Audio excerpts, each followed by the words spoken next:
Hey everyone, how you doing? How you doing? Welcome to Friday night, everyone. Yeah, so as I've been saying throughout the rest of the streams this week, I decided to move the live from the bridge streams to Friday night because I don't know, it feels more appropriate to do a yap stream at the end of the week after all the bullshit has happened and we can talk about it and all that stuff. So yeah, we're doing it now from now on. Hello, by the way, hello, Megaman and Dragon Ranger in chat. Also, Chase. Hello, Bowman. Saw the Darth Maul in the title. Knew I had to join. This one is a massive Star Wars guy. Yeah, we're gonna be covering two Star Wars things today. One is gonna be we'll be talking about the Darth Maul show a little bit. There's not really much to go on other than the trailer. Well, the trailer and the fact they're very obviously releasing the trailer in the wake of Kathleen Kennedy being fired, because I will say again, and I said this on Twitter, I will say it again. She was fired. She was absolutely fired. It is kind of cope to say she wasn't fired because her entire plan was to stay on until she keeled over dead. And then less than a year later, she was removed from, she left. That's firing. They may dress it up like she wasn't fired. She was fired. Absolutely. Also, hello, Keen. How you doing? Hope you have a great stream. My buddy is doing a Golden Girls Femstone, so we all gotta laugh at the table. Okay, you know what? Femstones as doing them for like a meme on how stupid they look. I get. I get that. I was in a Dr. Disaster video too. I don't know who that is. I mean, was it okay. Was it good or bad? Was it good or bad? Or was it just quoting me on Twitter? As that tends to happen a lot. Yeah. So, all right. Subject matter for today. Going into the start of the stream. So one thing got added last minute just because it's really blown up in the last 24 hours, and I just caught onto it a little bit ago. After I'd locked in what we were going to talk about for the stream and made the cover for the YouTube video and all that. We'll be talking about the absolutely hilarious meltdown from woke weirdos over Knight's Path. We'll also be covering the fact that Reddit was ideologically owned by a penguin. Talking a bit about He-Man and why the He-Man movie coming up, Masters of the Universe, and why I'm actually a little hopeful for it based on what I've seen. A little bit on the Darth Maul show, and also we'll be reacting to an older video by Star Wars Theory where he reads out reactions to him and how Lucasfilm's Pablo Hidalgo got triggered by him getting emotional over Luke Skywalker in The Mandalorian. Hello there, Atlas. How you doing? Thank you for the raid. Welcome, Raiders. One moment, Atlas. Let me give you a shout out there.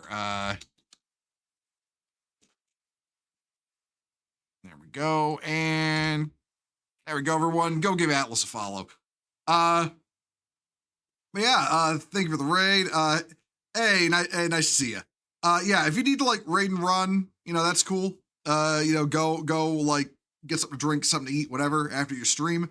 We're just getting started here. It's mostly a drama in the media kind of week. Nothing super huge happened. Nothing exploded. Nobody blew each other up. Nobody I mean, the Knight's Path thing is blowing up. It's been utterly hilarious how people have reacted to that. I will say in a little bit of an aftermath of last week. It's funny watching the Warhammer tourists go all wear your minis on normal people. I stand by my statement. Post minis, wear your minis, etc. are the absolutely most useless things you can say as a Warhammer fan. If you say post minis, I don't care what side of the fence you're on in the whole Warhammer culture war drama debate. You have outed yourself as a tourist. It's that simple. You're actually very excited for Knight's Path. Yeah, it looks good. Like it looks good, honestly. I'd say I'm excited. I'd say I'm excited. We'll also be going into a very little bit that appears to be well, they're not competing games. Like, I don't think they were made with trying to compete with each other in mind, but the other game is very clearly rattled by it. It's like called 1348 something something, and it is the epitome of, the woke medieval game that's going to be forgotten like a week after it comes out.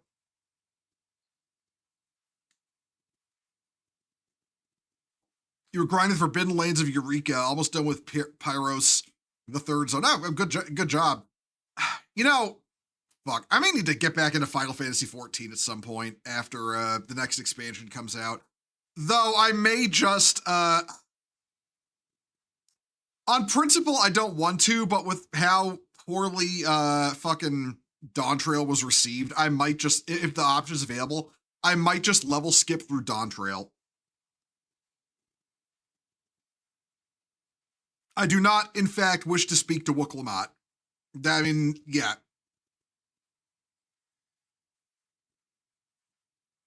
You're gonna paint Sergeant Sakan tomorrow. Oh, nice. Yeah, Sakan is cool. We like Sakan in these parts. We like Sakan and the Salamanders, even if they are hopelessly naive for the setting they're involved in.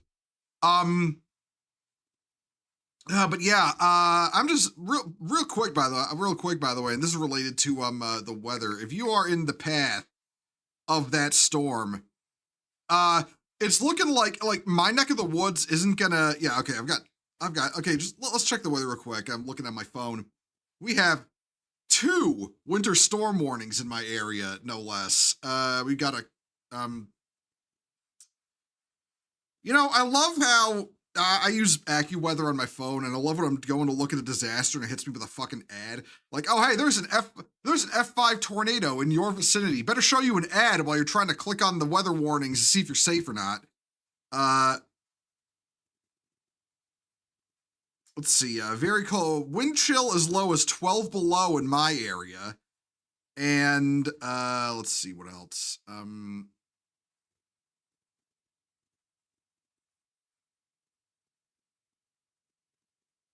What are we looking for? Heavy snow, total accumulation between 12 and 18 inches, and ice accumulating around a light glaze. So yeah, and we're not, my area in PA, we're not even expected to get hit by the brunt of the storm. If you are like in the center of the path of this storm, you should absolutely be preparing. Like get your ass ready. Like, yeah, I'm legit, actual, real talk. Brace for the worst, like get ready for the worst. Like 18 inches of snow, like we've had worse around here. Like I was alive for the blizzard of 96. That was like 40 inches of snow. Like that is a ridiculous amount of snow for my area. 40 inches, because I can't do math, to feet. That's field, not feet. There we go. That's like over 3 feet of snow. We had over 3 feet of snow in 96. That was an actually retarded level of snow. So we've had worse, but a foot of snow to 18 inches, still not great. But the people in the middle of the storm are going to get it even worse. This is like one of them generational blizzards I think we're about to get.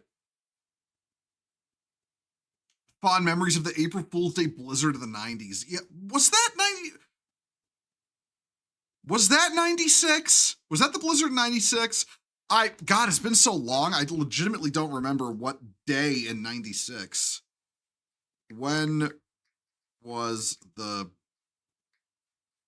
blizzard of 96? Because all I remember with the blizzard 96 is we woke up one day and that was January, never mind, but yeah, no, okay, but still, because all I remember mostly about the blizzard 96 is we woke up, like I went to bed, it blew like crazy that night, I woke up, the world was gone. the world was gone. It was just white. You know, it was just white. We opened the door. And the snow was taller than my head. Like, yeah. Like, or if it wasn't tall, it was pretty fucking tall. I was a big kid, so yeah. I hit 6 foot plus pretty early in my life, but yeah, nah. We had to endure having the door open just so we could like get some of it shoveled out of the way so we could begin shoveling. You know, it was absolutely ridiculous. And then we had same with the garage too. I spent hours moving snow. And then as you do when there's a massive blizzard and, what do you call it? Pennsylvania, the Pennsylvania, what the fuck service would cover snowplows? The snowplows being like they are, we finished unburying, the driveway, and then instantly the snowplows ran through and reburied the driveway and the car and almost destroyed my grandmother's car, which was parked in the street. So yeah, we had to unbury both cars again. That was fun. That was a fun time. Hell of a workout though. I was stationed in Hawaii that year. So, so yeah, that's like Ash, who lives in, British Columbia, temperate rainforest region. He doesn't really get snow, even though it's also up north. So yeah, he's got that weird weather combo. It's like, yeah, he's way further up north than me, Vancouver area, but Vancouver, British Columbia, but temperate rainforests. So yeah, man, climates are weird. Climates are weird. Because, by the way, if you've never seen a temperate rainforest, it's really fucking cool. It's just like, it is just a rainforest, but like up north. A lot of people don't even know they exist, honestly. There are a lot of them in like the, northern United States, southern Canada, like in that general area. Daily reminder, blizzards are also tropical cyclones. Yeah, they're tropical cyclones, but, cold. They're cold tropical cyclones. Also, lake effect snow, because again, Pennsylvania resident, lake effect snow, that's the thing we get around here because of the Great Lakes. It's literally snow, like severe snowstorms that form off the Great Lakes and then just come blowing into the state and, make driving miserable. Those are always a bitch. Exploding trees. Oh, okay, yeah. I want to touch on that real quick. Right, yeah, Chonka, because you're in the Chicago area. You get that fucking Arctic weather. Like, we're talking boiling water turns to ice before it hits the ground weather out there sometimes. But yeah, no. I just want to point out, this is funny how, the wrath of God has been incurred upon Minnesota for their sins against God's country, the United States of America, because it's getting so cold in Minnesota now that the trees are exploding. Like, they're literally saying during this cold snap, don't go into the woods. You may die from an exploding tree. Like, I don't pretend to know the science behind it, but what I think is causing it is legit. It is legit, just like the expanding ice. Phone, shut up. No one asked you. Hold on. One moment, everyone. I gotta mute my phone. There we go. Yeah, it's like I want to say it's like the ice, like the moisture in the trees expanding because it freezes, and then it is not like the pressure is nowhere to go, and the tree just bursts, and it's just like it is just a claymore mine made of fucking bark. Like, yeah, you do not want to be near one when it goes pop, and it will kill you. And the Minnesotans are dealing with that now. And I feel like it's like, it really strikes me like that whole wrath of God thing. No sooner are their sins against the nation discovered that God comes down from on high and freezes Minnesota so much that the trees start exploding.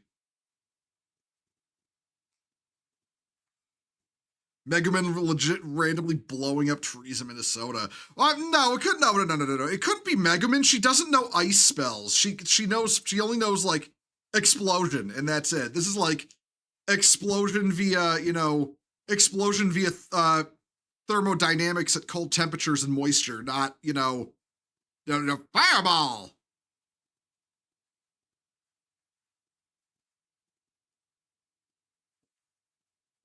Tree's bark that is really just a sheet, not layered, can explode pretty easily. It's horrifying. Yeah, I know.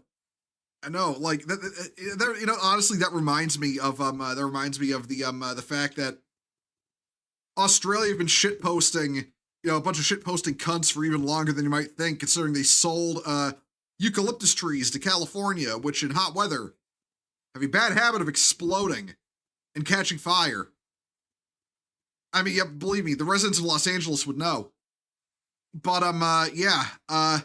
right. So, I feel like we've shot the shit randomly for long enough. Let's get on topics. We are moving over here. We are bringing up the view screen. No, I'm burping like a pig. 7 out of 10. I could do better. We're bringing up the view screen. So okay. So this here. So let's start. Let's start with this. All right. We're gonna be okay. I know what you're thinking. That's a lot of tabs, right?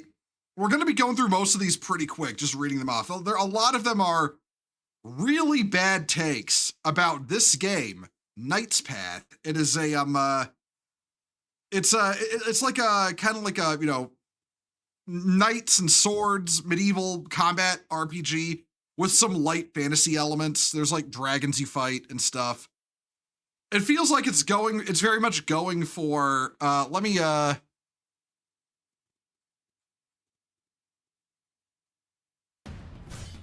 me just play the trailer. Fuck it.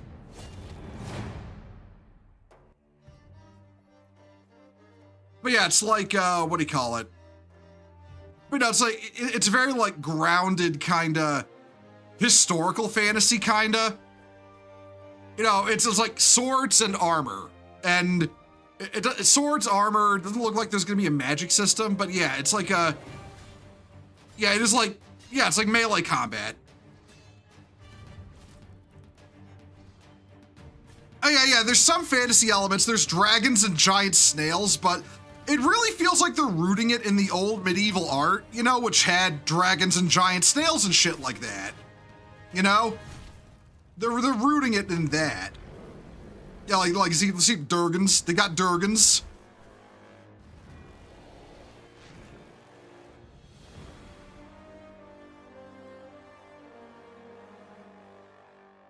And then, of course, the giants, the snail that seeks you out, and if it catches you, you die. I will point out, a lot of people are calling out the dragons and the snails. I will remind you, dragons and snails and giant snails and other weird shit were drawn about in medieval art. Now, I don't want to sound conspiratorial, but they were clearly basing that on something. So I'm just going to leave it at that. That's a wyvern. Okay. Okay, Zug's away. No. That is a dragon. And the reason I'm pointing out that's a dragon is literally because you're not allowed to have four-legged dragons anymore because fucking Wizards of the Coast bought a copyright to four-legged dragons. So I don't care when people say that's a wyvern. That's a dragon. And the reason it looks like that is because you're literally not allowed to design it any other way unless you're Wizards of the Coast. That's retarded? That is retarded. What do you know? Welcome to excessive abuse of copyright. It sucks here. It denied us a DVD release of Super Dimension Fortress Macross for decades because fuck you, Harmony Gold. But yeah, so okay, so that's the game, right? That's the game. Now that's pretty, it looks cool, right? It looks cool. It's clearly popping off. 28,000 likes. 20,000 likes. This was revealed 3 days ago, right?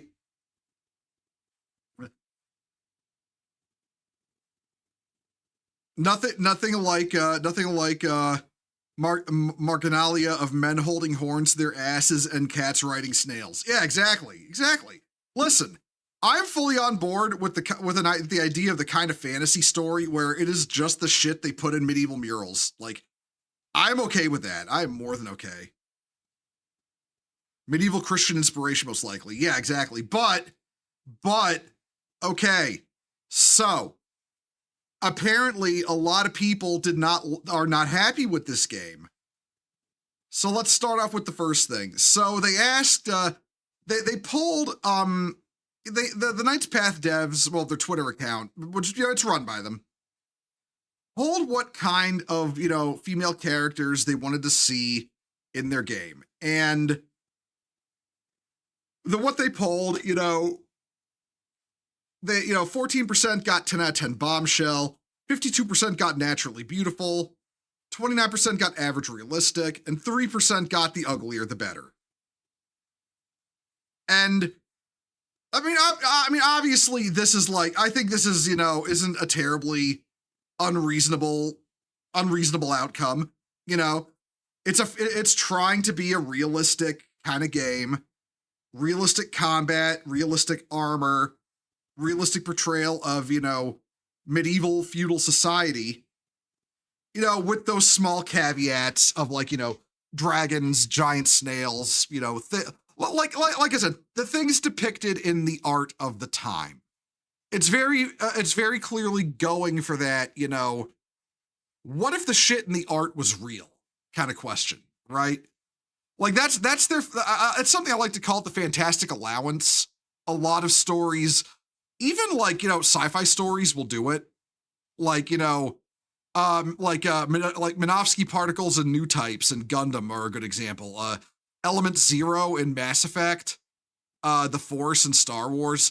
They'll do something called a fantastic allowance, and a lot of low fantasy, that is fantasy with, like, minimal magic, will use magic and, you know, unrealistic things in the fantastic allowance sense. And in this case, it looks like they're going with the depicted in medieval art as like their source. Like, they're saying very clearly medieval people in, you know, feudal era Europe were seeing this shit. They were seeing dragons, giant snails, etc., and they were depicting that. That's how they're going with it, and I'm okay with that, you know. Suspension of disbelief budget. That's another good way of putting it. I like calling it a fantastic allowance because, generally speaking, you don't let yourself go beyond it. And if you're going to do anything else in that regard, it has to tie back to the one thing you allow, you know? Like, that's why I call it that. But yeah, suspension of disbelief budget. That's another good term. That's another good term for it. Like, I don't think it's outrageous to try to go for a realistic, you know, depiction of medieval Europe, medieval feudal Europe, and also include the things they were painting on in their art. I don't think that's outrageous if you're going to allow something fantastical. I don't think that's an outrageous thing to include. It was included in the art. You can make a reasonable extrapolation that it was included in the art for a good reason, because, you know, George actually fought a dragon. You know, St. George actually fought a dragon. That would be why. You know, he'd be tangled with a dragon and he killed it and he became, you know, the hero he was meant to be, et cetera, like that. Like, why did they paint a giant snail? Because some knight saw a giant snail and was like, I'm going to punch it. Right? Like, I don't think that's unreasonable.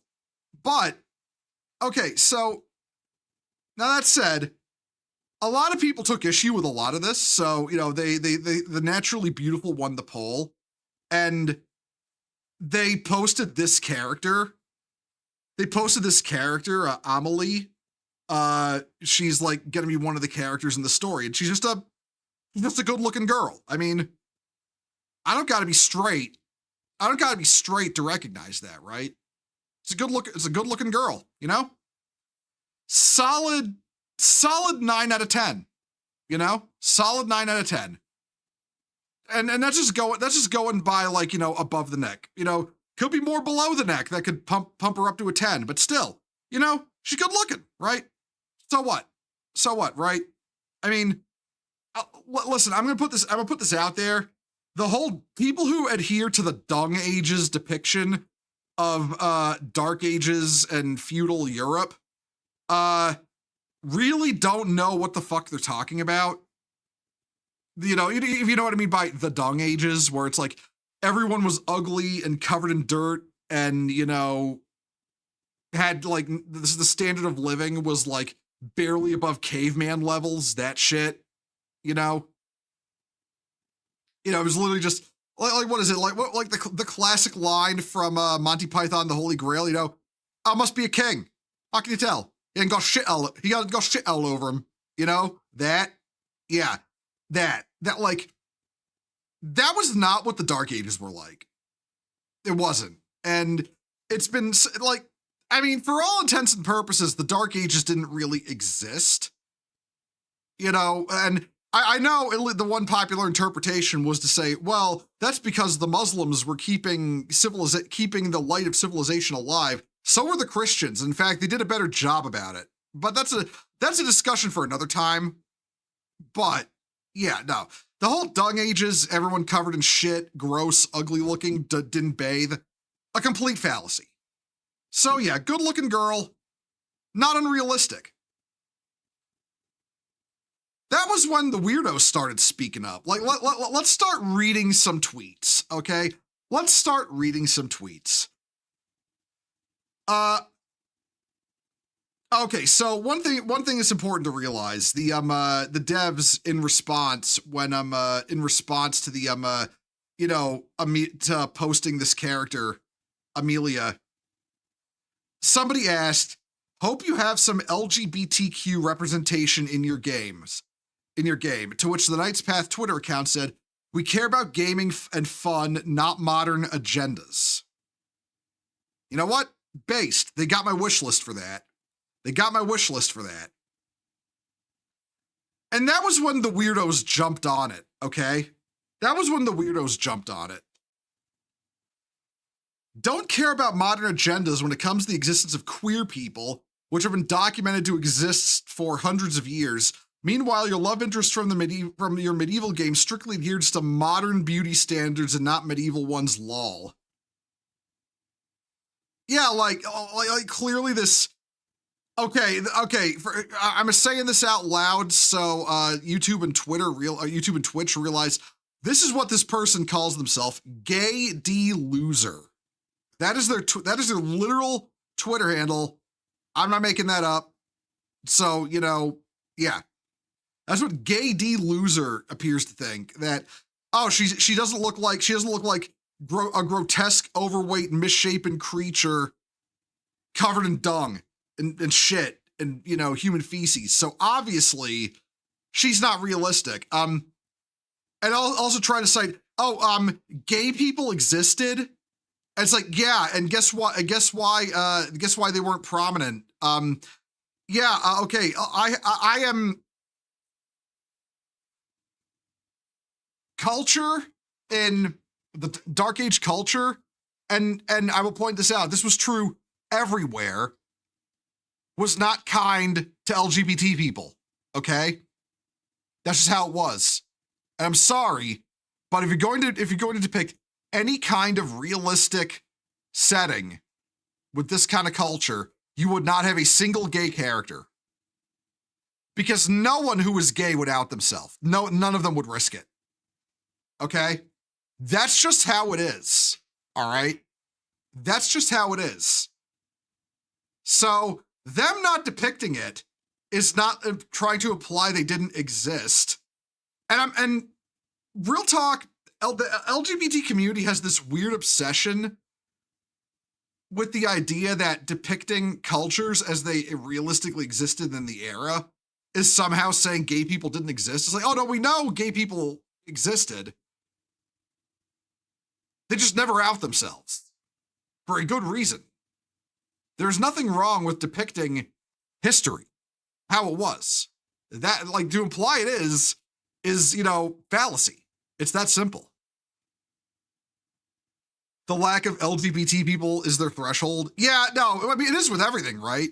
If a gay character doesn't come out, they freak the fuck out. I mean, well, shit. Look at how Gundam fans, air quotes, which from Mercury fans, those are two different things, react when you remind them that Soletta and whatever the fucker the other girl's name isn't canon because it didn't show up in the show. Their entire metric of quality for anything is whether there's gay people in it. That's their entire metric of quality. Like, they don't care about graphics, gameplay, replayability, whether it controls well, whether it's optimized. They don't care about anything. Is there an LGBT person in it? If yes, they think it's good. That is their sole metric of quality. Hello, John Shaggy Rupus. Welcome to the follow. Well, welcome to the follow? What the fuck? Thank you for the follow. Welcome to the crusade. I thought Soletta and Miorin's marriage was done well entirely via the show. No, it's literally not in the show. It's literally not in the show.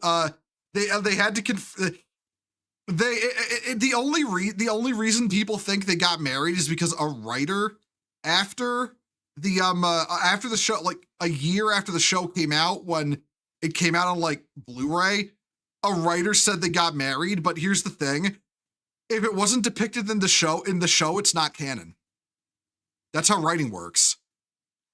You have to depict it in the work itself. You can't say, oh, well, after it's come out in like an interview or something. That is not how that works. The warning freaked me out. I'm in a game for a moment. Yeah, no, that's my people follow thing. See, Fallout New Vegas did this right. Bisexuals do plus 10% right. Wait, bisexuals do 10% damage. Yeah, exactly. Never saw why anyone focuses on what fictional characters do to each other in the butt or think they should. It's so weird. I mean, listen, I'm fucking gay and I think it's weird. I'm gay and I think it's weird. There's so much more to worry about than this. You know? There's so much more to worry about than this that might be wrong with the game. And I'm going to be honest. I don't want a game to sacrifice historical accuracy to try to make me feel better for some dumb reason. I'm a fucking grown up. I can stand not having a gay character in a game set during medieval times. All right, I'll fucking live. The idea that this is your entire metric for quality, if this is your metric for quality in this game, means you're socially maladjusted.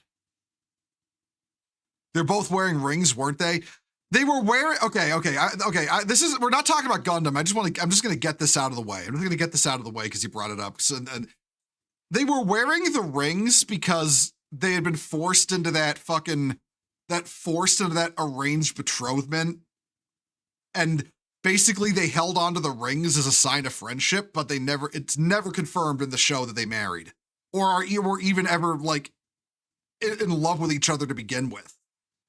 It's never depicted in the actual show. So yeah, again, if it's not depicted in the show, it's not canon. Remember, you're not the target audience. You're not the target audience. But remember, you are not the target audience. The game has no gays. Sex isn't key to a game or any fictional work. Yeah, it's like, in a way, I kind of blame BioWare making okay, I'll put this out there. I do not mind romance options in RPGs at all, but I feel like the BioWare fandom from that Dragon Age Mass Effect era, if you know what I mean, like Dragon Age 1 and 2, Mass Effect 1 through 3, really put so much emphasis on the romance option among the very vocal fans of role-playing games, that almost sometimes the argument becomes such a focus that it drowns out other aspects of the game. Like Mass Effect could have no romance options and it would still be excellent. The first two Dragon Ages as well. You don't need romance options. Like like in fucking like New Vegas, you can ignore them entirely, and New Vegas is still excellent. Same with Cyberpunk, although wait, no, yeah, Cyberpunk, you can ignore every romance option. It's still a fucking excellent game. I wouldn't say so much The Witcher, just because The Witcher is way more focused on a pre-designed character.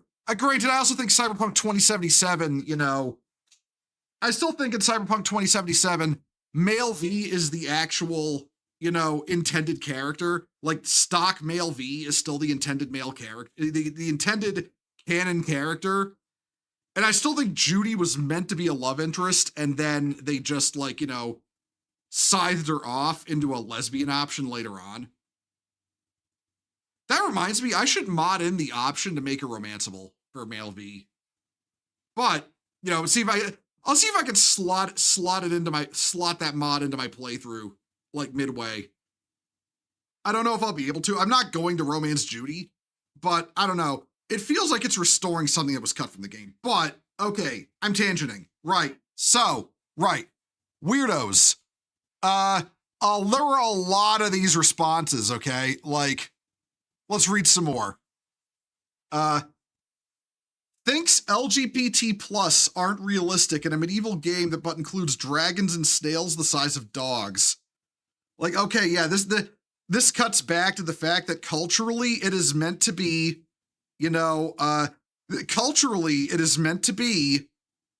feudal Europe, medieval feudal Europe. It doesn't matter. It doesn't matter if they're including the dragons and the snails, because culturally it is trying to be realistic. There is such a thing as historical accuracy for culture while having fantastic elements like dragons and snails. That is a thing. Okay, here we go. Okay, this one cuts back to the competing game. We'll get into that one a little later. But choose your upcoming medieval video game. We have cool Italian lesbian games set in the 14th century with a non-binary actor playing the lead. Wow. Or you could choose the stinky homophobic chud game. You know what? I'm with, what is it? Shame to have to shut this one down, but some folks have been frothing so hard at the mouth that I'm actually worried they're going to pop some important vein. I'm doing this for your own good, you jags. Yeah, I don't know how to tell you this. If you lock replies after a hot take like this, that means you're losing, and you're afraid of the pushback. It doesn't matter how much you try to frame it as you doing it for our own good. You are actually afraid. Also, I want to point out this person, Bohemian Rack City, one of several apparent Kingdom Come Deliverance 2 fan accounts pushing a woke agenda that are railing against this game. Funny that. I think Kingdom Come Deliverance 2's dev is a little salty after he lost a lot of fan trust with putting in a Muslim character who spends the whole game shitting on white people and, turning a character gay in the sequel after he was straight in the original. Yeah, funny that. But yeah, no, I'm with Daily Roman updates on this one. I will take the chud game, please. Oh, that's that. That's what I'm saying. We care about gaming and modern agendas. I like Smash JT's response. Oh, fuck, you're going to make me pre-order. That's a good one. Oh, and I want to read this out from Tet here. Hold on. On behalf of LBG people, good. We're tired of being used as a marketing tactic. We didn't ask for this. Just a bunch of yutzes elected themselves as their spokesman, even though they ain't us and don't speak for us. Yeah, exactly. Well said, Tet. Well said. Let's see. Here we go. You just inadvertently confirmed you care about modern agenda, LMAO. I don't know how to, like, okay. This falls into that realm of, what's the saying? liberals ignore discourse, thus making discourse impossible. That's what this falls under. Hey Salt, how you doing? We're commenting on the weird people who are really, really, really mad about Knight's Path. That's what we're commenting on right now.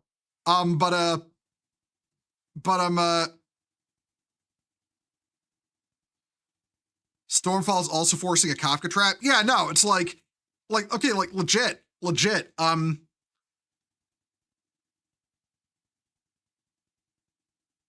By saying they're not, okay, so we're gonna scroll up a little bit so we can see the post they're replying to. By saying they're trying to make a fun game and not conform to modern agendas, that does not show that they care about modern agendas. That shows they're ignoring them. They are aware, but to be aware doesn't mean you care. Awareness and caring are not the same thing. I screenshotted a picture because when I was going through the replies to this, looking for shit to comment on for the stream, I found a post by one of my stalkers. I don't know if they still stalk me or not. They probably do, let's be real. But I found a post by one of them trying to say the game is going to be bad because it's AI generated. It's not an AI generated game, by the way. It's literally just using shit. They comment on that because it's just using shit like spell check. Okay. So yeah, the game is not AI generated for anybody who tries to push that agenda. Unless you yourself consider yourself an AI user because you use spell check on Twitter every day. But yeah, I found one of my stalkers trying to smear the game by saying it's AI generated because they have to admit they use it because they used it for like spell check and all that stuff. And I screenshotted it and posted it sarcastically saying 500 copies of the game, please. But that doesn't mean I necessarily care about that person's opinion. I was just made aware of it. Being aware of the fact that there are modern agendas trying to push all kinds of like LGBTQQ AI OMG BBQ bullshit into historical works. Being aware of those agendas and choosing not to acknowledge them in your game itself does not mean you care. It means you're aware and you choose to ignore. Those are different things, lady. What would you call yourself? Stormfall 33, fucking bot ass account right here. All right, here we go. We don't support homophobic developers in this. Oh my God, that fucking response. Oh boy. I don't know. I might get in trouble for showing that reply from Chillo on fucking, on stream. You know what? I don't care. Oh man.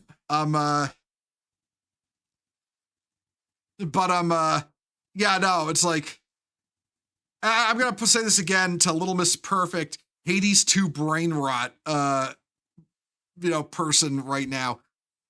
Them choosing to point out the fact that there would never be an openly gay person in medieval times, that's not homophobia. I will also say this, choosing not to have a single LGBT character in the game isn't homophobia either. You are not owed representation in anything. You are not owed it in anything. No creator is required to represent you. You do not own their creation. You do not own their creative output. You do not own their creative ability. You are not required some kind of equity in representation in anything.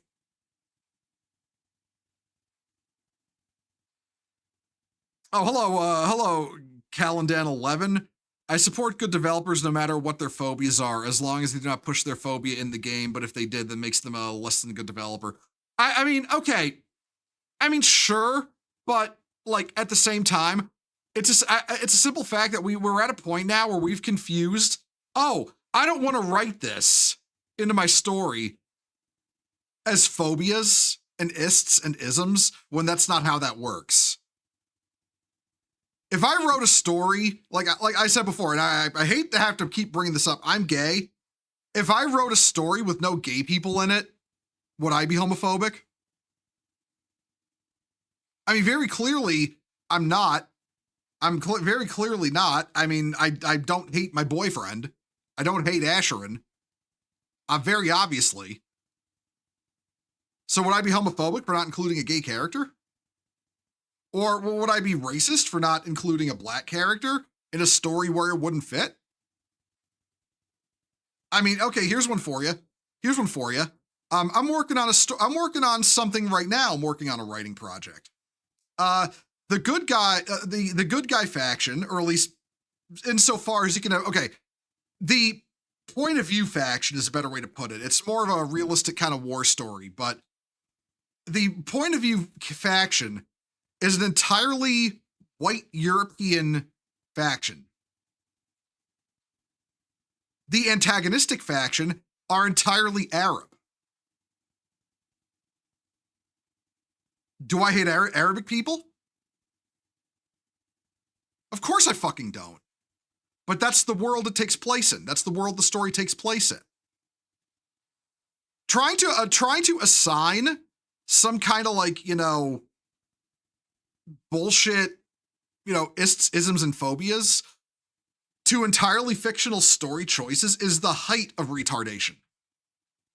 It's the same kind of retardation that leads people to believe that, orcs represent black people, or bugs represent Jews, or, demons represent, gay people, or whatever the association is at the time. Like the same weirdos who get triggered by Freerin. They spent years being upset by Freerin, calling it racist, and then turned around and said, no, it was you chuds who said it was racist, guys. And then also saying, actually, we always loved Freerin. That's why we're taking Freerin back. It's like, well, why do you have to take it back if you loved it originally? I mean, it's a reasonable question. Why do you have to take it back if you loved it originally? Okay, next tweet. Modern agendas, and you add giant snails and dragons, but gays are where you go too far. And I like KGS's reply. You can accept dragons and elves and talking trees, but you can't accept a 2021 BMW 5 Series 530i with optional heated seats. Why are you so bigoted? That's a fucking evergreen post, and it always will be, honestly. What next? Oh, right, yeah, this is the one I responded to. Love that you think having a giant snail and a wyvern is more realistic than queer people being represented or women being involved, let alone not looking like modern standards of beauty. To which, modern standards of beauty, repulsive alien hysterics. Like, modern standards of beauty, like, let's be real here. Whenever they want you to conform to modern standards of beauty, they just mean ugliness. They just mean like fucking, because these are all ugly, loathsome people, both internally and externally. So the reason they fetishize ugliness so much is because they're ugly, and they hate having to look upon visages that remind them of what they could never be. And very often too, it's the kind of ugliness that you could literally fix, You could literally fix their ugliness by, dressing right, eating right, exercising. Having not trying so hard to rebel that you make yourself look like a fucking clown. Taking a bath. Yeah, exactly. Taking a fucking bath. Like, seriously. Unironically, these people who are bitching about this game probably bathe less than the medieval people that they think would be covered in shit because they never bathe. Like, unironically. What's with ideologues fetishizing Vigitillo? I'm gonna be honest. It strikes me as like, okay, it strikes me as like the same thing where like these, okay, so the LGBT community hate bisexuals, but they also have to include them in the group because, you know, they want to be tolerant but intolerant at the same time. So they literally they put pansexuality on a pedestal so they don't have to bring up bisexuality as much. I've said it before, pansexuality is just bisexuality for people who don't feel oppressed enough being bisexual. Because bisexuality covers everything, but then they came up with pansexuality to cover everything. And it's like guys, what the fuck? Like, of course, that also cuts into the fact that they invented demisexual, which if you look into the definition of demisexual, it's just fucking normal. You know? I don't want to fuck random people. I want to fuck somebody I care about. You know, that's demisexual. It was literally created as a joke on Tumblr for the people making up sexualities. And the people making up sexualities took it dead serious. A lot of people don't know that.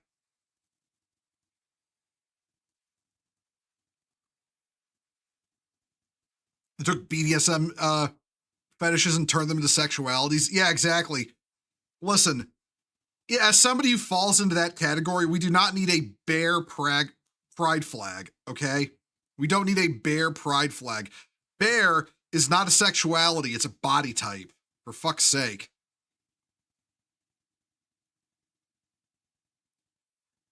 Demisexual was a gag sexuality and they took it seriously. Yeah, exactly.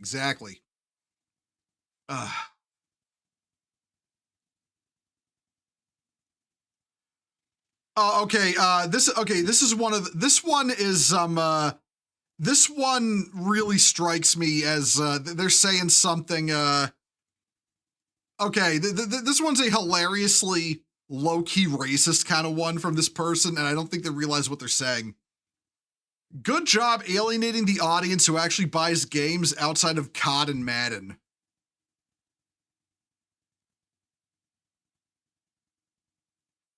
They do know who stereotyped is always buying COD and Madden, right? I mean, they understand the ball and gun game stereotype, right? When they said this. Zug, you don't know about the ball and gun game? The ball and gun game stereotype? Okay. I'm gonna say this again to the streaming services. I am elaborating on this for context, and strictly for context. It is a stereotype that Black Americans only buy sports games and Call of Duty.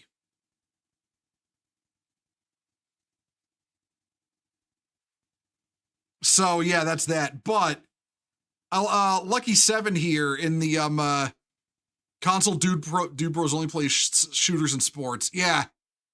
But I will point out, yeah, good job, Alien. Yeah, so they're saying like they're saying no one's gonna buy the game because it doesn't have gay people in it, and Lucky Seven here points out very accurately the audience in question.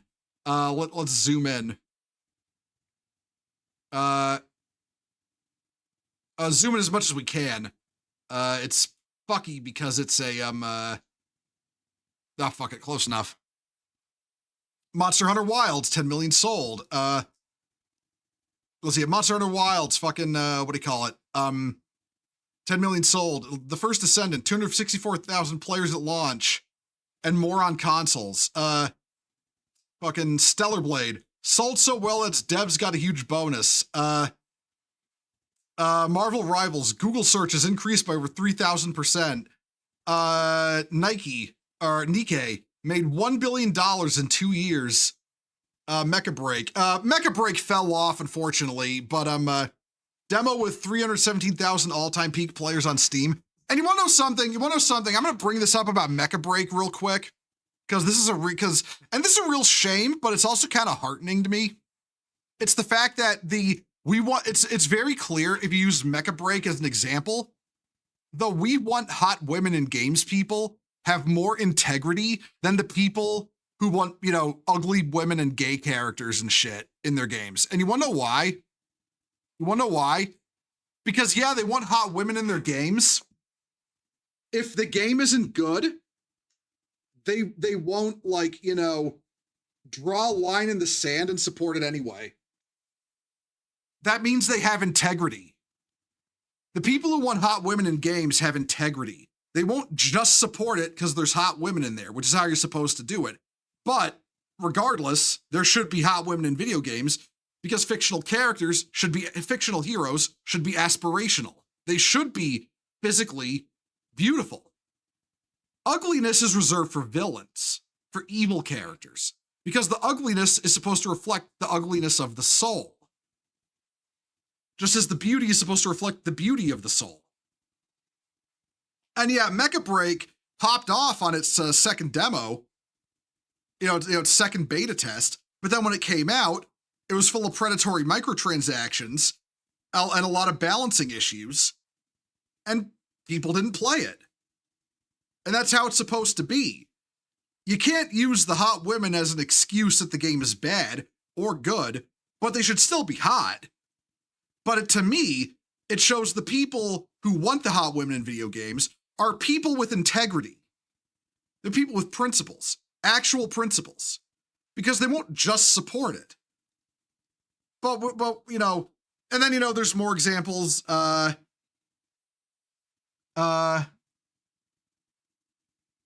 don't know what the bottom on the top, the top group. I don't know what that one is. I don't know that game off the top of my head, but it's clearly pretty popular. I don't recognize the next one either. And but I do recognize the last one on the top group is from Overwatch. She was the first actual physically appealing female character they added in years after pandering to the woke crowd, and instantly became a hit character. To the point that they made her 4 legendary skins and an upcoming mythic skin in 8 months.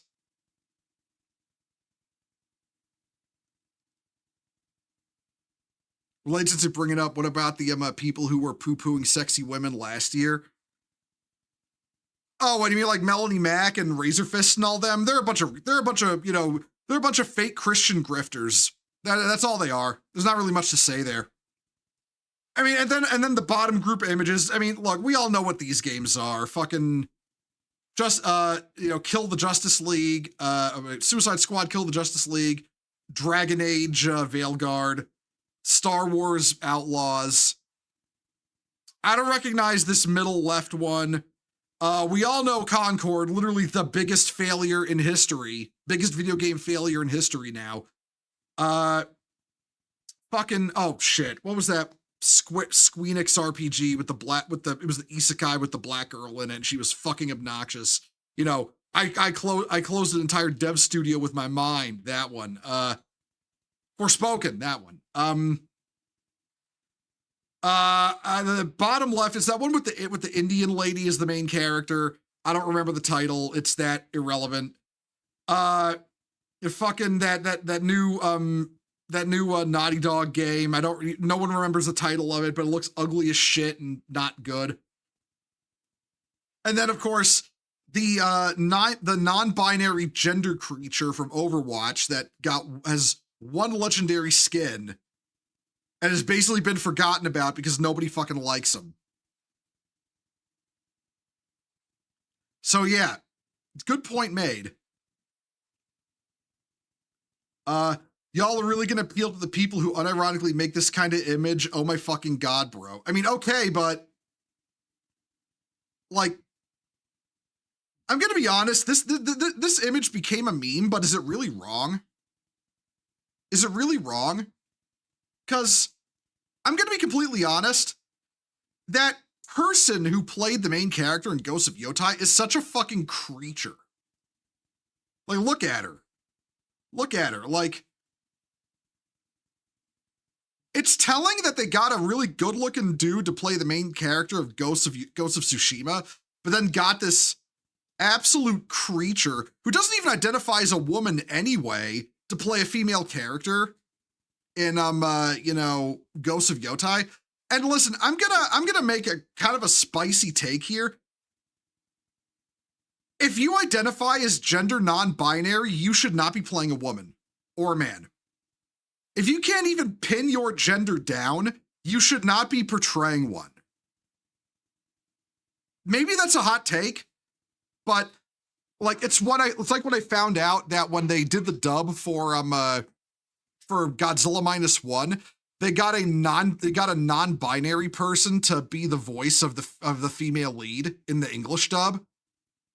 I don't agree with that. I don't think you should be, it's basically just taking advantage of the incredibly incestuous, gender politics poisoned, Western gaming industry, and especially the voice acting industry, to secure whatever fucking role you want, when the argument is, if you aren't that person, you shouldn't be voicing them. If you're not black, you shouldn't be voicing a black person. If you're not Asian, you shouldn't be voicing an Asian person. But of course, that whole movement was pushed by a black voice actor who could play whatever white guy he wants, and famously played a white guy, he's the voice of Kratos, whatever, in God of War. And, ProZD, an Asian guy who also voices white dudes. So, yeah.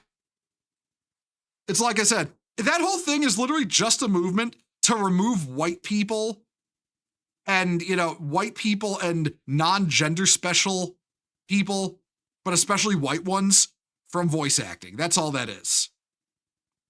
They want every single white character to be voiced by black people, Asian people, etc., but not white people. It's really that simple. You thought it was only ProZD who was pushing that? No, the voice actor for Kratos in the Kratos. I'm never sure how to pronounce his fucking name. Is it Kratos or Kratos? It always fucking leaves my mind. But I'll say Kratos. Kratos' voice actor, a black dude who voices a white dude, was also pushing that. Kratos. Thank you, Chili Eye Shard. Also, welcome to the chat. Happy to have you here.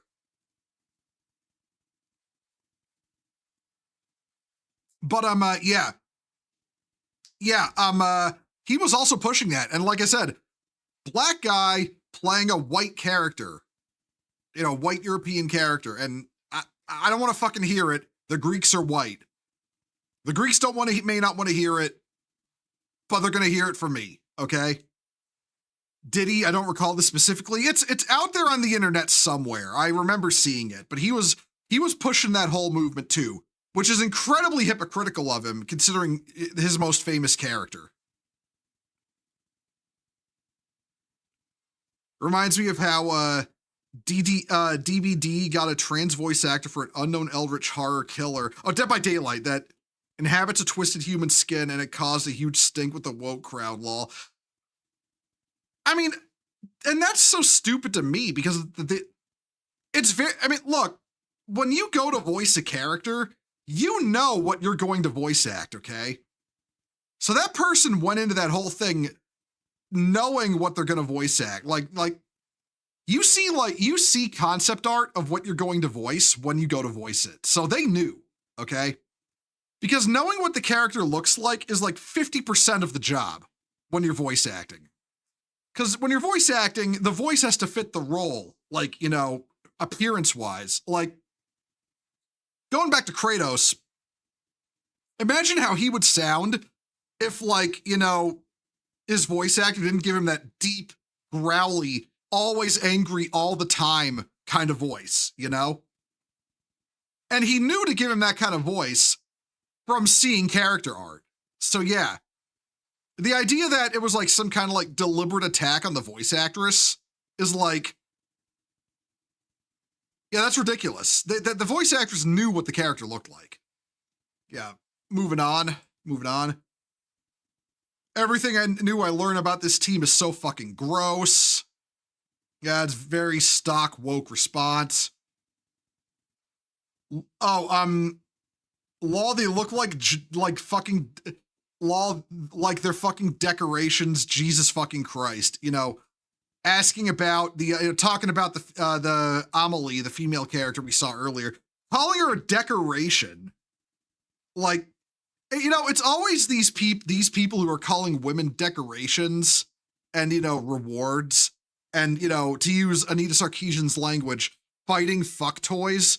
It really is just incredibly closeted misogyny from these people. Like, incredibly closeted misogyny. Cool, Code Violet has a sexy, appealing main character, and the devs were saying the same thing. They're saying the same bullshit, and look how bad the game is. Total asset flip trash. Yeah, it's like, I don't know how to tell you this, buddy. That's not an argument. Fucking Code Violet was not bad because of the sexy main character. It was bad because it was a shit game. Here we go. Hold on. Allow me to say, to Venat fans from Final Fantasy 14, y'all are weird. Like, stop ruining such an amazing character by being so fucking weird on the internet, please. But historically accurate, no modern agenda here, but yet she has on mascara, falsies, blush, and lipstick. This strikes me as one of those people who, like, you know, again, very ugly, so considers natural beauty to be fake, you know? And also the irony that, again, the Venat profile pic, when, do y'all know what Venat looks like? Y'all know what fucking Venat from Final Fantasy 14 looks like as a character? Hold on. I'm looking this up.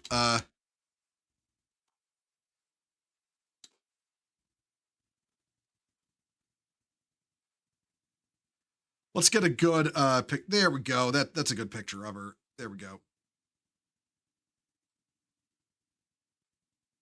That's the whatever. She looks like this. She looks like this. Like, oh, hey, Chili Eye Shard, thank you for the follow. Welcome to the Crusade. Happy to have you along. But yeah, no, she looks like this. So you're gonna tell me, unironically, you have a problem with this. You have a problem with this character. But this character is the one you put on your Twitter profile. This is okay.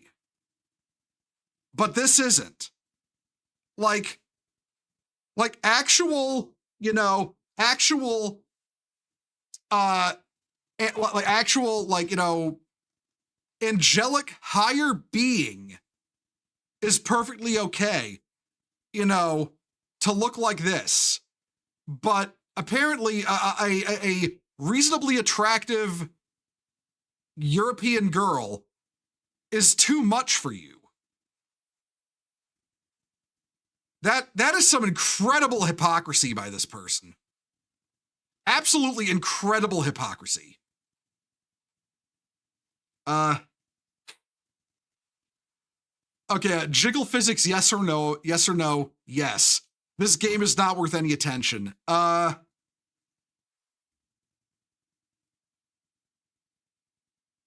right, hold on. We're gonna, okay, they claim to be Korean.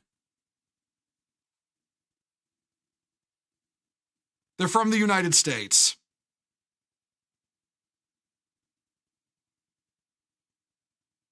That's all I need to see there.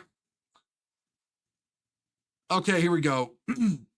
Glazing the dude bros is never a good idea. They will hype you up on here, but they will never buy your product. Meanwhile, queer people are the ones who make fan art and fanfics, which keep your fandom alive and actually buy and support your product. Such a dumb hill to die on, lol. Okay. Okay, so Well, once again, we've got an account that is pushing the what do you call it? The fucking what do you call it? The Kingdom Come Deliverance 2 shit. So we got another one of those. But okay, I don't know how to tell you this. Will Knight's Path include bikini armor and Conan-esque barbarian outfits? Probably not, and that's fine. It's not going for that aesthetically. They probably just mean in, like, you know, the female characters will obviously not be armored, you know? Like, let's be real, bras didn't exist back then. But right, so look, this is something I legitimately loathe about identity politics. This idea that LGBT people are somehow the majority that is carrying the entire economy of the entertainment industry on their back. At a liberal estimate, because at a liberal estimate, we make up 2% of the human population. 2%. At a liberal estimate, if you want me to be like, if you want me to give you the conservative estimate, 1.2%. And that's split between all four letters, by the way. The L, the G, the B, and the T, all right? That is four groups split across, at most, 2% of the human race. 1.2% at a conservative estimate. We're not carrying shit on our back, okay? We are an incredibly small minority, and I'm so sick of these fucking people giving people like me who just want to fucking exist, gay dudes like me who just want to exist, this bad fucking name by being so unbelievably pretentious that they believe they're like the dominant population on the planet. We're fucking not, okay? We're fucking not. Get the fuck over yourself. Jesus, my Christ. It's like, I've said it before and I'll say it again. I'm halfway tempted to undergo gay conversion therapy just so I don't have to associate with these people anymore. And I know that shit doesn't work either, but you know what? I'm legit getting tired of it. Historically accurate, your entire conception of the past is the propagandistic scribbling of men's rights influencers and 19th century nationalists. Oh yeah, there we go. The lie that what do you call it? The lie that the medieval world was never actually like that. It's all a lie. It was all cooked up by MRAs and nationalists in the 1900s, you know? Yeah, okay, legitimately the people, like, while I'm on it,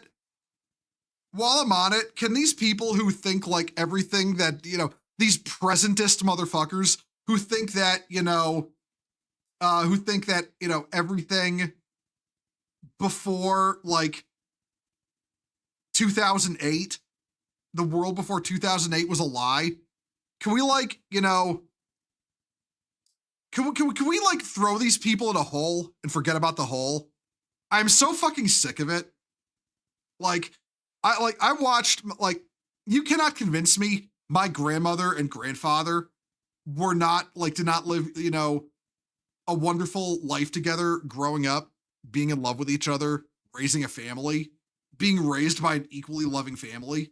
Like, go fuck yourself if your life is so fucking miserable that you need to project your misery onto the whole of human history and think that all of history was a lie just because you're so fucking full of yourself. You think the world is trying to cover up your existence. Like, actually fuck off.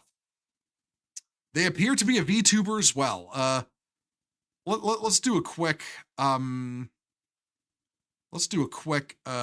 check on Twitch. VTweeter status.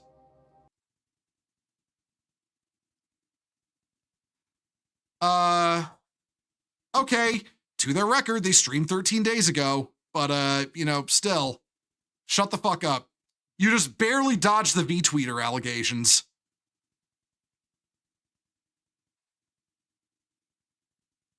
Oh, here we go. Here we go. Right. So this game got announced. What is it? 1348 ex voto, I guess you pronounce it. I don't know. It's legit. You play as a lesbian knight in the mid 1300s France. But I will point out a lesbian character once again played by a non-binary woman. So they're doing the Ghost of Tsushima thing. So apparently the face actress, whatever, doesn't identify as a woman, but plays a woman. I will say again, if you are non-binary, you should be playing non-binary characters, not women and not men. You should be playing what you are. If playing what you are is so important, you shouldn't be playing what you claim to not be.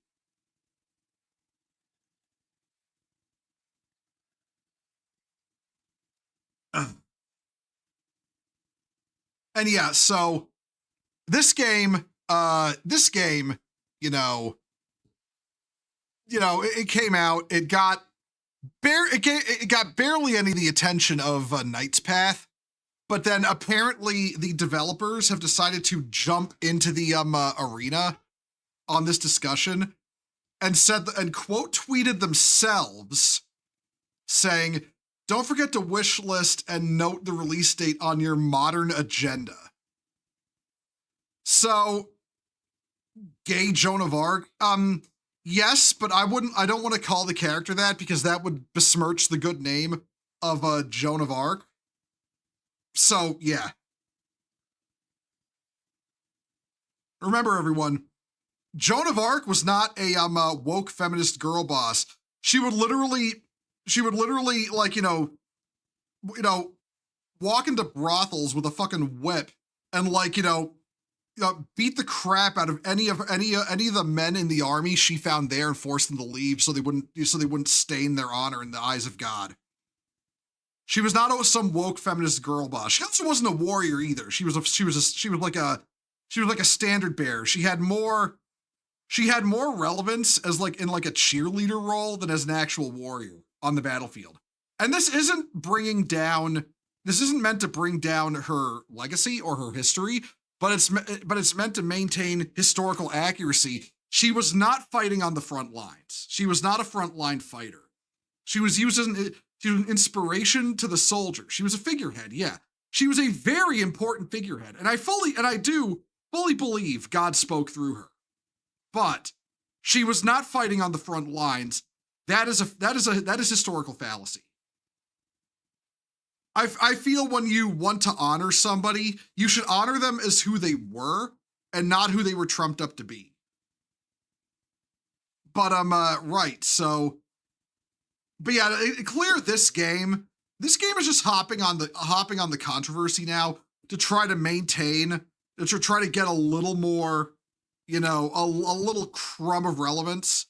And it's funny too, because even hopping on the controversy, they still haven't beat Knight's Path in likes on the announcement post. Okay, here we go from Tebow here. There's only one modern agenda here, and it isn't the one on the left. Yeah, look at this. Look at this ugly ass main character.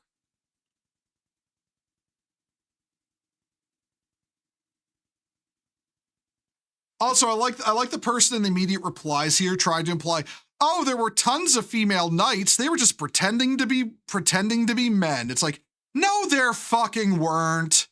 No, there fucking weren't. Try living in goddamn reality. Mushroom looking ass motherfucker. I mean, yeah, it's like, so this was okay. This was a haircut of the era, but it really just strikes me as like, it really just strikes me like deliberately ugging up a female character for, you know, woke appeal, which is so out of vogue now. It's ridiculous, honestly. Mandark ass haircut. Yeah, no. Okay, you know what? Actually, Dragon Ranger, now that you say it, now that you said it, I can't unsee this character as like realistic CGI Mandark, just without the glasses. Hold on.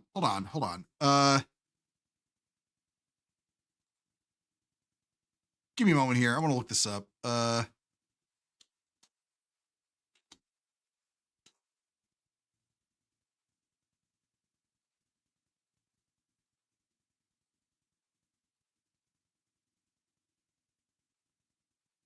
You see it, right?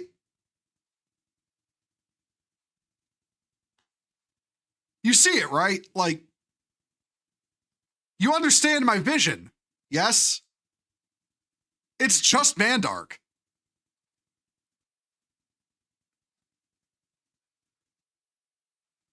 You're on Twitter. You can have the AI do it.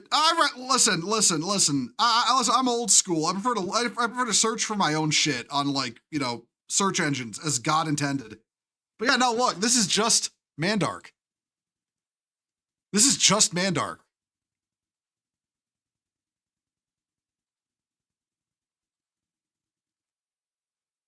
Okay, that's yeah. So, man, that is just like, or his real name's Susan. Oh God.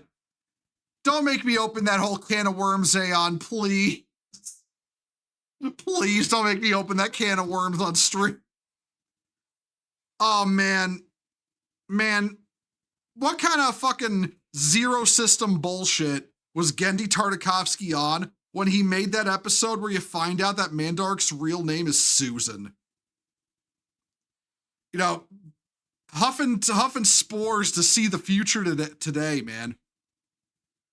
But yeah, that's that whole controversy. It's just, you know, it's the usual types. They're getting fucking mad about, they're just mad about the fact that the game is like catering to actual fans players who want a historically accurate RPG. His parents were dyed-in-the-wool hippies. Yeah, no, it's like, I don't know why it reminds me of the fact that fucking Ned Flanders' parents were also hippies, but rather than mad science, you know, he went to religion. He turned to religion instead of mad science. I love Gendy, but he'd get wild. Oh, no, okay. I will point out, listen, I'm fully convinced Gendy Tartakovsky is a dyed-in-the-wool chud. Like, seriously. Actually, seriously. But all right. But that's that on that topic. We're moving on now. We're talking, okay. So, this is mostly going to be a quick meme review. I just think it's fucking hilarious. So Reddit found out about for those who've never seen it, the deranged penguin video. It's a video of this penguin that you know, rather than stick with its pack, it decides to wander off into the mountains where it will die trying to make the journey. And it's like portraying like the penguin has gone insane, you know, like it's psychologically broken somehow. And Reddit had some interesting things to say about the penguin.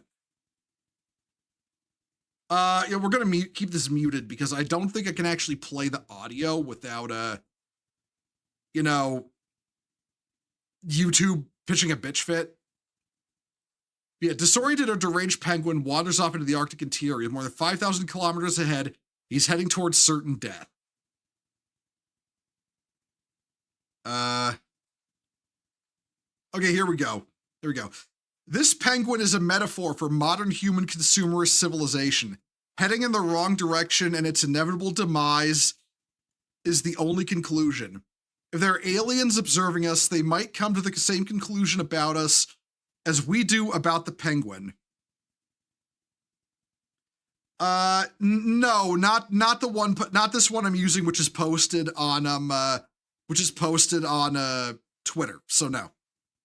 But yeah, no, like immediately jumping on the idea that, you know, the penguin represents human civilization moving toward its doom. What else we got? Let's see. We got but why? It's not intentional. The penguin is just dumb as fuck. Fuck nature.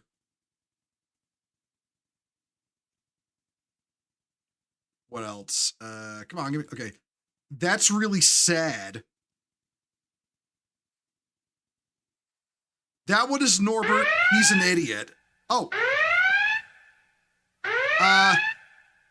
Thank you, FN Around Productions, for the $5 super chat. George Mallory, when asked why he was climbing Everest, because it's there. Exactly. Exactly. The penguin. Okay, we're gonna get it. We're gonna get into the into what this has become a discussion about soon enough. Yeah, he called the penguin. The penguin is an idiot. Absurd, pointless, toward oblivion. Hold on. Oh, Warning. Oh, there it goes. Okay, I saw it pop up on the event. It hadn't popped up yet. Demek88, thank you for the follow. Welcome to the Crusade. Hope you're enjoying the stream.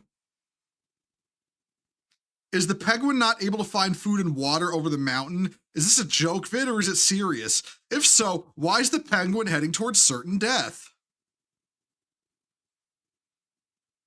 Do penguins have good eyesight or bad eyesight? Maybe can't see well and thought the others were at the mountains.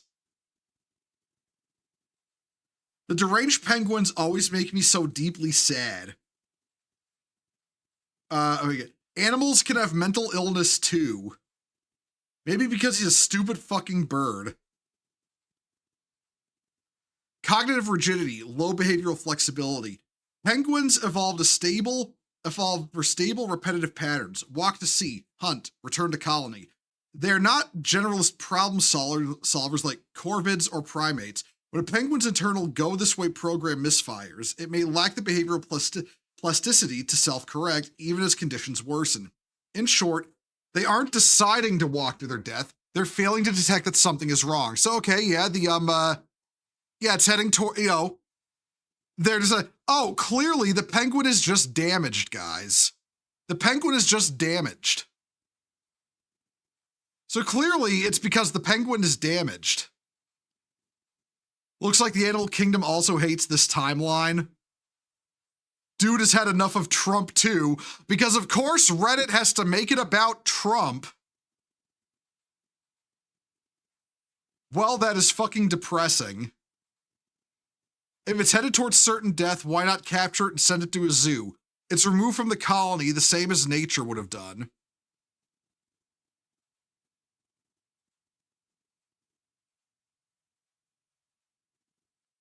Fuck, I wish he could take this little guy and keep it in captivity. If he's gonna die anyway, let him die without suffering. I want to say that's the last one. Yeah, it's the last one. So yeah, that's the, now he is a stupid broken bird, just try to say that about homosexuality in the animal kingdom. Well, okay, listen. Whenever you bring up, okay, I've always said this before, but people who argue homosexuality is okay because it's part of the animal kingdom are as stupid as the people who argue that appeal to nature fallacy, therefore homosexuality isn't okay. Both sides argue that incredibly poorly. But I'll just point out the fact that, you know, LGBT activists had all research into whether homosexuality in humans is genetic canceled because eugenics, when they could have literally had a smoking gun against, you know, illegality of gay rights, but leave it to the LGBT community to, you know, torpedo their own efforts in the most amazing ways possible. Some of the responses were a breath of fresh air. Call in the reinforcements. Psychro VT, thank you for the raid. Welcome, Raiders. For those who've never seen me before, I'm a Marshall Beaumont. I'm a totally copyright-free cyborg space crusader. I have no relation to a group of Templars who like to wear black. Let me give you a shout out real quick right there. There we go. I hope you enjoyed. I hope you're having fun playing Helldivers 2. I hope everything went well. I hope you killed lots of things and, defended democracy in the name of the human race. But if you need to go because you've been streaming, that's cool. If you just want to lurk, that's cool too. We like lurkers in these parts. Trying to get the new war bond. Gotcha. Yeah, I had enough. I had enough super credits that just from ambient collection that I was able to buy it this time around. By the way, the stuff in the war bond is really good. I just want to point that out. I would actually argue you probably need it for the new commando missions. Like, you actually need it for the commando missions. But okay, so honestly, it doesn't surprise me at all that Redditors don't understand what's going on with the penguin. All right? Like, oh, the penguin's just broken. The penguin's stupid. Oh, we should put it in captivity so it can't explore and die in the process. So at some point, I don't know if Reddit Lies' post on the penguin is what kickstarted this, but the penguin has now become a meme. The penguin has become an anthropomorphic personification of the indomitable human spirit,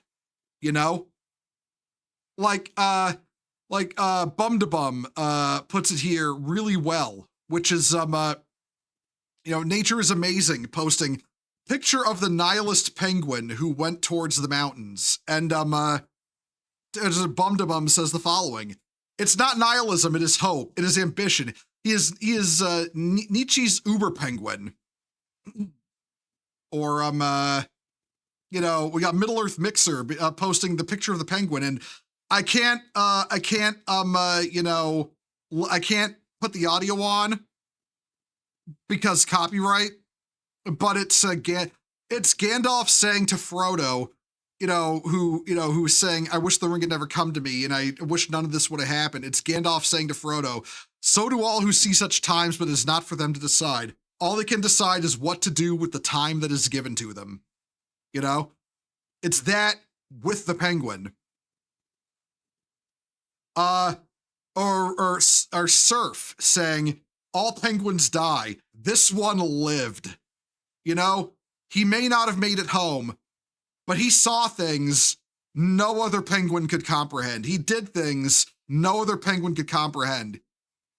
He went on an adventure, and that alone was worth the experience, even if it cost him his life. Or, what is it? I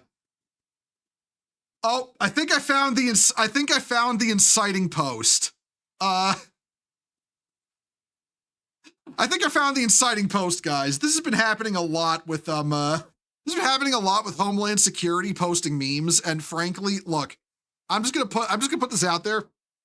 Patriots are in control, okay? The Patriots are in control because I've seen the White House official Twitter account posting penguin memes now. But yeah, this was probably the inciting post. They're talking about the upcoming storm, right? And then this one in the reaction. "I can't believe you didn't cry during Titanic. Do men even have feelings?" He's yes, Chad, feeling sorrow for the penguin. Let's see. Wait, we're all just penguins? Always have been. Oh, Chase, you got, you do gotta go? Yeah, yeah, have a good evening, dude. Sorry I didn't read the chat early enough. Hope you have a good evening, dude. But yeah, it's like, always, we're all the penguin always have been. That really is the path it's taking, Like, the penguin is that's the way the right is taking this, where the left is confused, confused and like trying to like talk about how it represents decline or foolhardiness, or how it would be better to just capture the penguin and prevent it from going on its journey. The right is looking at it in this sense of it's the indomitable human spirit. It is that drive to do the thing that even if we may not return, it's worth the attempt. You're still here? Yeah, that's what I was talking. I was talking to Psychro. I figured that's what you meant because I saw Psychro was saying goodbye. But, oh, excuse me. And then hey, Salt, peep the screen.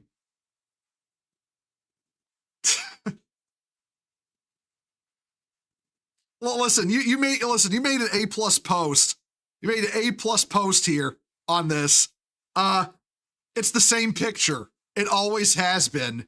You know, the penguin, the westward expansion, the fucking moon. The enlightened centrists are failing to play both sides. Yeah. Based penguin having the indomitable human spirit. Yeah, exactly.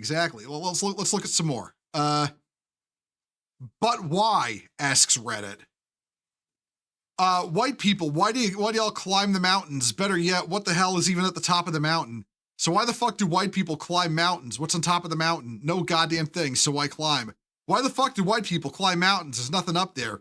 The things white people do, though, why would anyone want to climb mountains? Why do white people climb mountains and shit? You ain't never heard of an Enwa climbing a damn tree. Because it's fucking there. That's why. I'm going to be honest, if your spirit of adventure is so stunted that you don't understand why men climb mountains, you just like staple your mouth shut and do us all a favor so we don't have to listen to your yapping. Do they have no sense of adventure or purpose? We're going to get into that in a minute. We're going to get into that in a minute.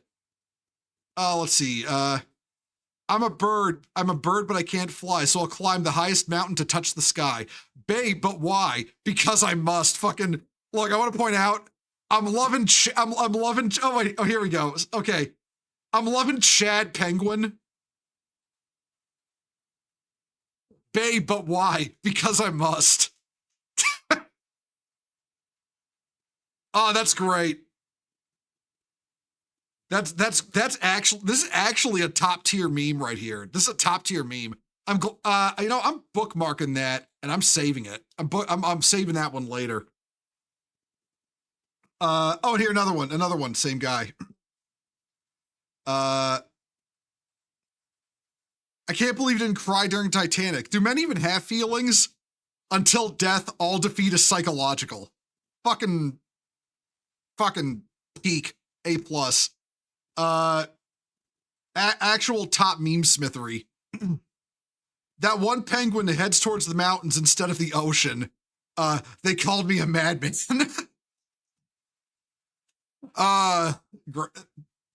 Excellent.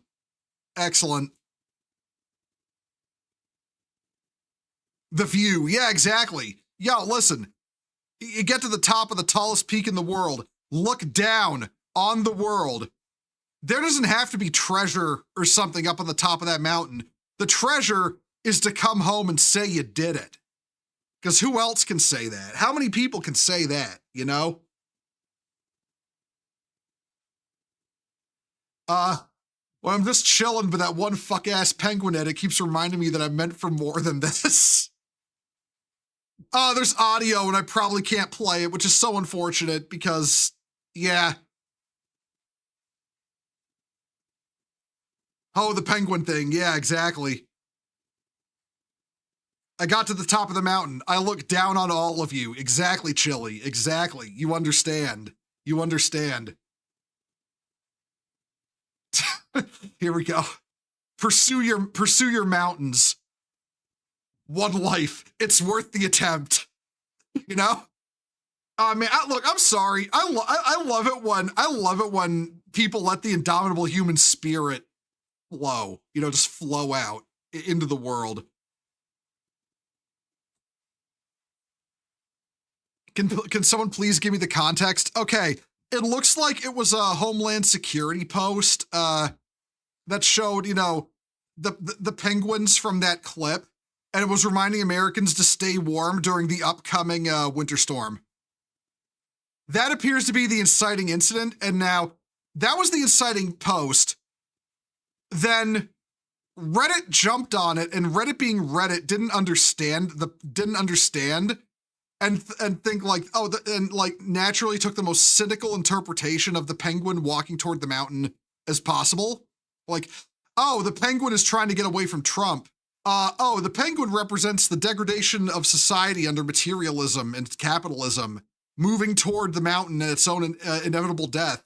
Or the penguin is just stupid, or the penguin is just broken, or we should prevent the penguin from going on its journey. And that's the leftist Reddit view. Meanwhile, and then like we're looking at all this, this is the right-wing view, Be the penguin, do the thing, make your life matter, even if it's in a small way, one life, it's worth the attempt. And, it's the penguin with, it's the penguin with, in the place of guts. I like this little video too. Hold on. Keep going, It's like, don't give up, Oh yeah, the same guy, another meme. Stupid fucking cute symbolic penguin waking up parts of my subconscious, making me chase long forgotten dreams. Like it's the Westward Expansion, art, but with the penguin. I like this. I don't get it. Really? You go to certain death. All death is certain. Man, I fucking love. Okay, Kingdom of Heaven. Kingdom of Heaven is legit just a smear movie against the Knights Templar, and lots of Muslim apologia. I still fucking love it though. It's got a vibe to it that, like, even if the movie itself is entirely ahistorical, and actually, fun fact, a lot of historians who gave negative opinions about Kingdom of Heaven, a lot of their opinions were rooted in the fact that the story of Balian of Ebelim was actually underplayed in the movie. There were people who criticized the characters like a Mary Sue and stuff. No, Balian of Ebelim was actually just that good. And, his story as portrayed in Kingdom of Heaven, it undersells a lot of what he did and a lot of what was going on and a lot of the politics. It undersells it to tell a much more simple story. I actually recommend, if you want to read about some genuinely fascinating history of the Crusade era, read the actual history of Balian of Ebelim. Like, not like, don't want, like, I'll say watch Kingdom of Heaven, but it gets a lot wrong, especially when it comes to, the Saracens and the Crusaders. Like the Knights Templar were not villains. The Saracens, the Muslims, were not good people. But, they were not good people who were pushed to war by invaders. But absolutely read the history of Balian. It is genuinely some fascinating history, and you will come out of it like, wow, they should have made that into a movie. That was actually way more complicated and interesting than Kingdom of Heaven actually was as a film. And I say that as somebody who likes Kingdom of Heaven, despite all its very big, pulsing, festering warts that it has as a film. They weren't villains most of the time. They weren't. The Crusaders were just the Crusaders' main job was protecting pilgrims. That was the main thing they did. They were unironically good guys. They, protected people who couldn't protect themselves. So yeah. But yeah, But yeah, going back, knocking myself back on topic. Yeah, it's like you go to, it's like And just, tell that to the penguin. You go to certain death, to which the penguin would turn to you and say, all death is certain. He's going to die, but he's going to go for the mountain, guys. It doesn't matter if he dies. He'll die one day anyway. He may as well. Here we go. I love this. It's like, stop, you're headed towards certain death. Well, then I guess we have something in common. I fucking love the use of the soy jack on this. And if I remember correctly, my bro Ignatius here, or Nate, my bro Nate, coming up with a little story. Okay, I want to put this out there because I know I'm friends with Nate. Legitimately cooks up some actual good writing that he talks to me about. So, guy is actually a really good writer. Like he would never believe me if I told him this. Guy can actually write, but yeah, he wrote this little story out. I always wanted to know what was beyond those mountains, beyond here. There's nothing. You're deranged, idiot. Think of what you leave behind if you do this. And stay idle? Haha, no, idle doesn't suit me at all. I can't just wait to die, now can I? You'll die anyway. You'll die a pointless death, the end of an already pointless life. Life is pointless, yes, but it's ours to give meaning. Such a beautiful view. How the colony looks so small from this distance. Stop, you're marching into oblivion. You'll die, you'll die, you hear me? Then I lived. My chest burns, my feet grow weary, I think. I think this is far enough. I think this is a good spot to rest. Such a beautiful view. Yeah, that's bars right there. I feel like my inability to voice act or read off dialogue well doesn't do it justice. But yeah, no, good shit written by Nate there. Top tier shit. And like this one, the mountain exists. Fucking penguin from Madagascar. And okay, this one I'm gonna let the audio play because it's Alex Jones. You gotta set your eye on the enemy, not worry about what propaganda they put out. You're the enemy, you're the scum, you're the filth, you're the murderers, you're going down. We're never stopping. Hell or high water, we're going over the top, and you're never gonna stop us. You understand that? That's what I'm talking about, and that's what they're scared of, is that spirit. Man, gets fired up. It gets fired up, but no, we're okay. But now, like, I know what you're probably all thinking, right? Which is, Bowman, what is the ultimate argument here? What is being what are you trying to say by all of the by all these posts about why is the American right embracing the penguin, and what did Reddit get wrong, right? That's probably what you're thinking. So I posted on it. It blew up a little, I'll say. But this is my main point of all this. Reddit doesn't understand that the penguin represents everything they're not. They're content to just exist, happy in their hedonistic materialism. Grind, eat, sleep, wake up, and repeat. The penguin wants more. It wants to know what's out there. The dangers don't matter because the question is before it, and it demands an answer. Is there more to life, to existing, than the comforting routine? That penguin is more human than any Redditor.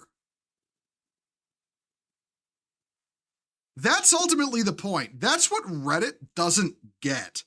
That's what Reddit does not understand about the penguin. They represent the penguins who just sit in the colony, they eat, they shit, they sleep, they wake up, they eat, they shit, they sleep, they wake up. They criticize the penguin as representing, materialism and how we're, moving toward inevitable doom as in a capitalist materialist society. But they don't realize the society doesn't represent the penguin doesn't represent society. the penguin represents the people who don't want to be like them, willing to be indolent, willing to sit on their ass and just rot while, they do nothing. The penguin represents the people with drive, the people who want to do something that, may matter or be remembered by or to leave a legacy. That's what the penguin represents. And they can't get that because they don't want to have a legacy. They're content just existing. They're content just, they're content with, this nihilism that drives them to have no meaning or purpose. And that is why Reddit can't understand the penguin. Because they can't understand what it's like to want more. As Andrew Rhino put it, a man chooses, a slave obeys. Yeah, exactly. Exactly. Redditors are slaves. I mean, I genuinely don't think Redditors are human. I mean that unironically. I don't think they're human. Humans have drive. Humans want to leave a legacy. Humans want to be remembered. Redditors are more akin to insects. And considering they very much have a hive mind mentality, is it really that far off? Their commanders in the hive mind are the moderators of their subreddits. The entities driving the hive are whichever, journalists or politicians are giving them their canned opinions that they never deviate from, what agendas they have to follow. Oh, hey, effing around production. Thank you for the $10 super chat. The left's interpretation of art is nothing more than a fear-based, feminized, collective nanny state filter, soy included. Our bravery and hope will let us claim the stars because we can. Yeah, exactly. Exactly. Redditors are the kind of people who, would agree with the school teacher in Interstellar. I don't know how many people here have seen Interstellar. This isn't a spoiler because it's early in the movie. In fact, it's in the trailer, I want to say, where where basically the school teacher tells Cooper, the main character, that his daughter Murph shouldn't be bringing old textbooks to school that talk about the moon landing, because there's been a concerted effort to cover up the fact we ever went to the moon or ever explored space.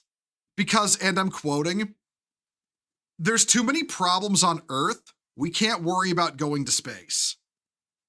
I will say, I love the movie Interstellar because it takes a giant fat shit on the very Reddit opinion that space travel and colonization and exploration is worthless because, and this is what the Redditor will tell you, we have problems here on Earth we need to solve. I'm just going to quote that movie. We were born on Earth. We weren't meant to die here. God, those sorts of puddlefish irritate me to no end. They really, me too. Fucking Adam something, somebody I've shit on before, famously at that, on this, on this channel. His whole argument is that we shouldn't explore space because it's too dangerous to let Elon Musk develop space travel. Motherfucker, I don't care if Elon Musk is a bit of a cringe retard, and he's very clearly got some kind of tism, I don't care if he's a cringe retard. He and his companies are developing technology we need and pushing us further into space travel than we've gone since Apollo. Okay? So I don't want to hear that shit of, well, the billionaire I don't like, we should we should suspend all space travel immediately, that because it's Elon Musk, it's like, go fuck yourself. He's figuring out reusable, he's figuring out reusable spacecraft. The thing we need to make, you know, an interplanetary existence possible. I don't care if you don't like Elon Musk, okay? I don't agree with him on anything either. I don't slobber the guy's knob. But we are a species of explorers. We are the monkey who was convinced by God to seek the mountain. We were that penguin once, okay? The difference is our ancestor, in this case a monkey, the monkey who made it to the mountain, lived. And that's why we're here today. There was a monkey out there eons ago who had a fucking crash out and decided to go do something different from the pack. And that is because you have the modern world. That is how we put boots on the fucking moon, okay? So don't shit talk the penguin. The penguin represents the best of us as a species. What could be? All it takes is one penguin to make it and return. And if that penguin has offspring, you're talking about potentially the birth of a sapient species, okay? That's how these things happen. That's how species like us, like humanity, put our boot marks on the fucking moon, and how we're gonna put them on Mars, and how we're gonna tow asteroids into orbit and mine that shit, okay? That's how we're gonna conquer, you know, existence as a species, because one monkey decided to do the thing, okay? He decided to do the thing, the rest of the pack, the rest of the monkeys wouldn't. So yeah, no, maybe that penguin didn't make it, but I'm fucking proud of that penguin. That penguin has the indomitable human spirit within him, even if he's just a penguin. Civilization is closer than anyone can imagine. Yeah, no, seriously, like man, just look at the world in 1900 compared to the world in 2000. Look at what 100 years did. 100 years. The concept of the airplane was unthinkable.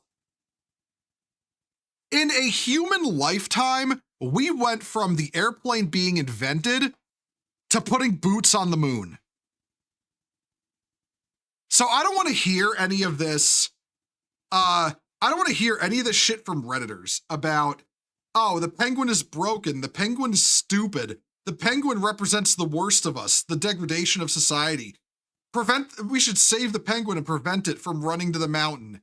No. Because you want to know something? You're the kind of person who would do that to your fellow man. Your intentions for your fellow man are clear in your intentions for the penguin, or your beliefs of the penguin, okay? So like I've been saying, I don't want to hear it from fucking Redditors, okay? Ugh. Oh man, I went off on a tangent there. I am sorry, everyone. Ironically, many operations in space would fix many problems in here. Yeah, they would. Like, look, I'm telling you, man. I'm telling you. We're going to pull off that Gundam space colony shit one day. We're going to pull that shit off. Like, I would wager maybe even before my lifetime is done, I'm going to see it begin. That's what I firmly believe. We're moving from an era of indolence into an era of forward motion. You can feel the vibe shift. Like, I legitimately feel the vibe shift.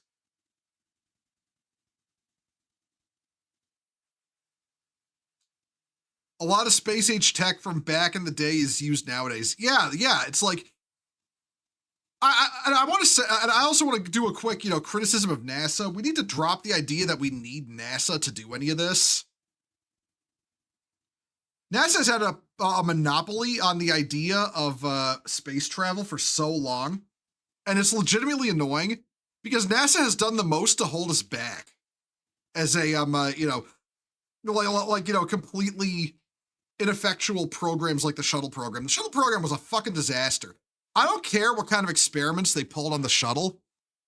The shuttle was a disaster. Like, too expensive it was too expensive, and NASA just fucking held on to it for so fucking long.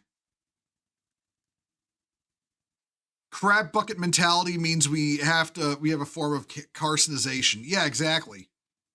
The idea that, crabs pull other crabs, the crabs who try to escape are pulled back into the bucket by the other crabs. It's toxic. It's toxic. Crab bucket mentality is civilizational cancer.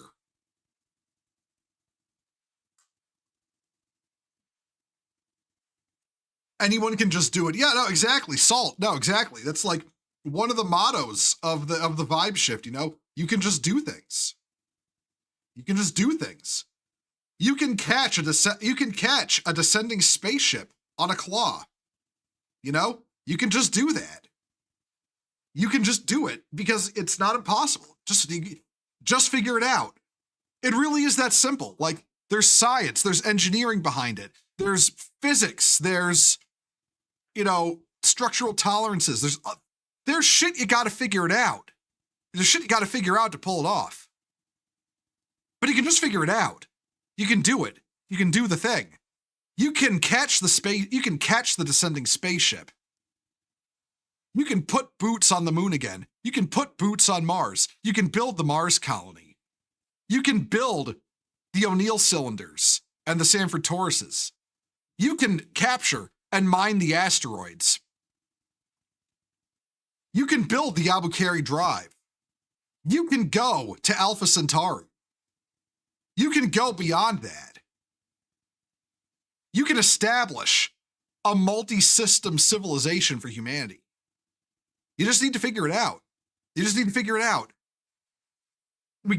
And I'm so glad we're no longer letting our path as a species be dictated by people whose entire concept, like, it's entirely socialists too. It's entirely socialists and communists.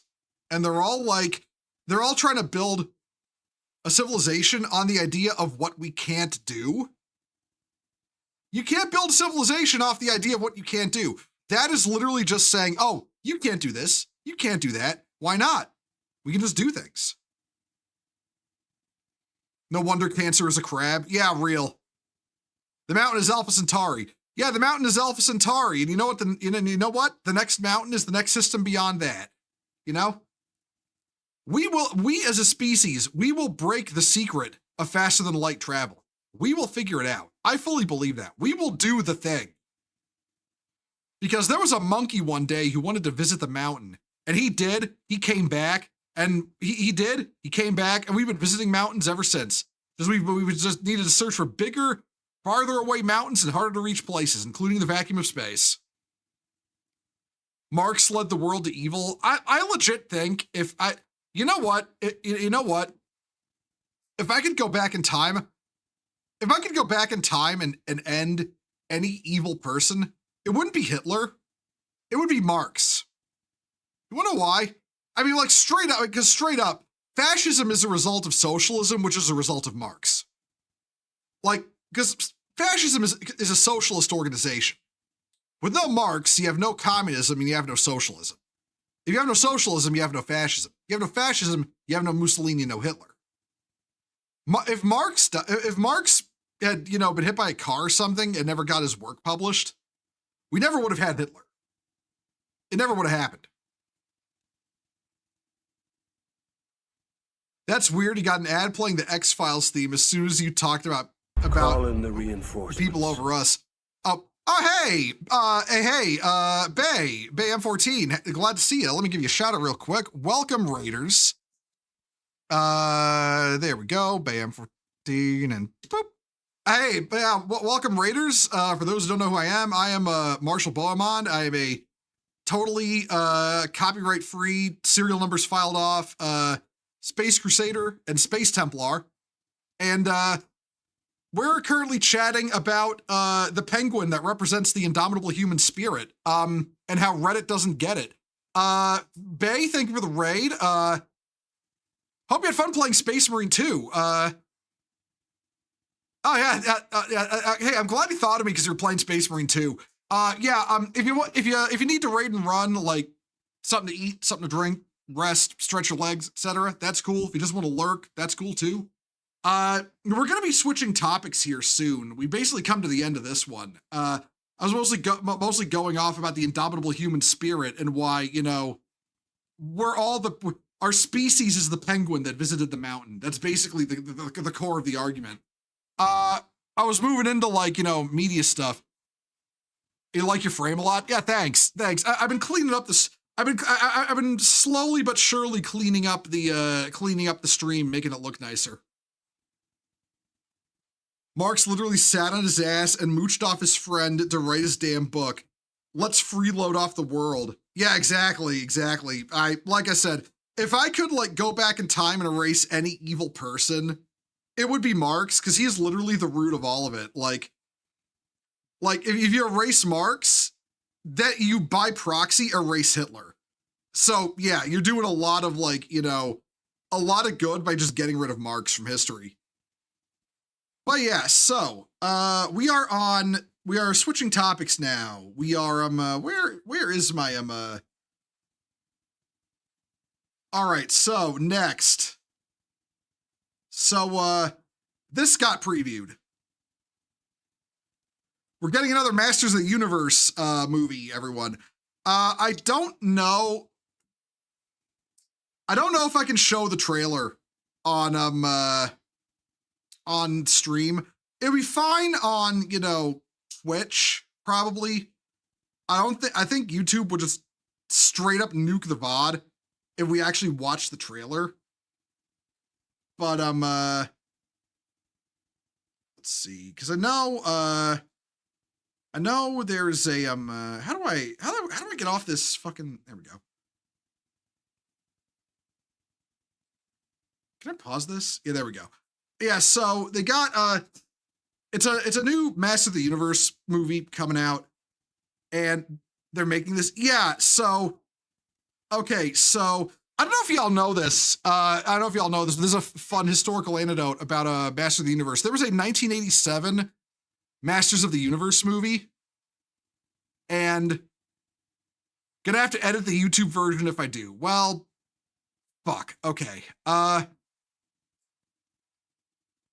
Okay. I'll get to what the main thing I want to bring up about the movie. I'm actually not. You know. I'm actually kind of. I wouldn't say I'm anticipating it, but I'm hopeful. I'm actually hopeful. Now, there's a couple of things people have criticized about the film. It's I can't really call it a reverse isekai. It's more reverse isekai plot. The whole plot revolves around the idea that it's an origin story for Prince Adam, who is He-Man. That's the guy who turns into He-Man. And like the whole plot appears to be that he was born on Eternia. That's where the He-Man series takes place, the world of Eternia. And he was sent to Earth. So he wasn't originally from Earth. He was sent to Earth by his mom. And in the original cartoon, Prince Adam's mother was a human from Earth. So the fact that Earth and Eternia are connected, that tracks. So that's a good start. There was a 1987 Masters of the Universe film. And in that movie, the plot is that the characters from Master of the Universe from the cartoon get teleported to Earth, to Los Angeles, and the bulk of the movie takes place in LA. Which, obviously, for a movie done in the 80s, it had Dolph Lundgren playing He-Man, which is actually an excellent choice of an actor, because if you ever seen Dolph Lundgren when he was younger, absolute fucking mountain of a dude. You know, blonde-haired mountain of a dude. Perfect for playing He-Man, if you ask me. But yeah, that movie was a reverse isekai, where it took place in 1980s Los Angeles, Well, I mean, it was filmed in 87, so obviously, but, you know, it was on Earth, is the point. The 1987 movie was on Earth. And the new movie has, you know, again, Adam living on Earth because, you know, he was sent there by his mom from Eternia, who is from Earth herself, which again tracks with the cartoon, and he's grown up on Earth. So he's, you know, he was like a child. He lived his, you know, some of his childhood in Eternia, and now he's living on Earth, you know, because he was sent there for his safety, because like Eternia was under attack. But the big thing, the thing that's actually causing the controversy, as far as I've noticed, is where's that shot? Where's that shot from the trailer? Oh, here it is. Here it is. So, okay, that's Adam's Prince Adam's human name that he's going by, Adam Glenn, and he's got, you know, his pronouns on his nameplate. Most of the people I've seen in like the anti-woke crowd immediately wrote this film off when they saw this. Like they saw this and immediately wrote the film off.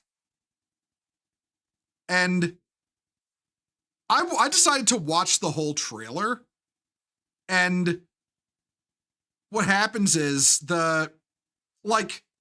okay, like this is him at his desk.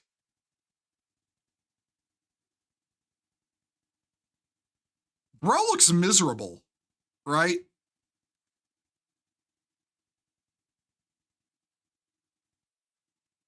Another controversy is that they're freaking out over Jared Leto for Skeletor. Okay. I'll comment briefly on Jared Leto playing Skeletor. I'll comment on that briefly. If they can cover up his ugly ass mug, then I'm fine with it. If they cover up his ugly ass mug, then yeah. But here's my point about the whole, you know,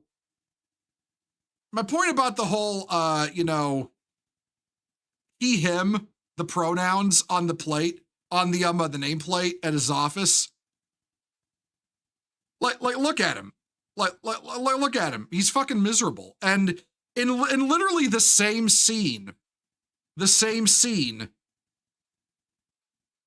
you have his boss chiding him about him being like a nerdy white male isn't like an acceptable thing in the office.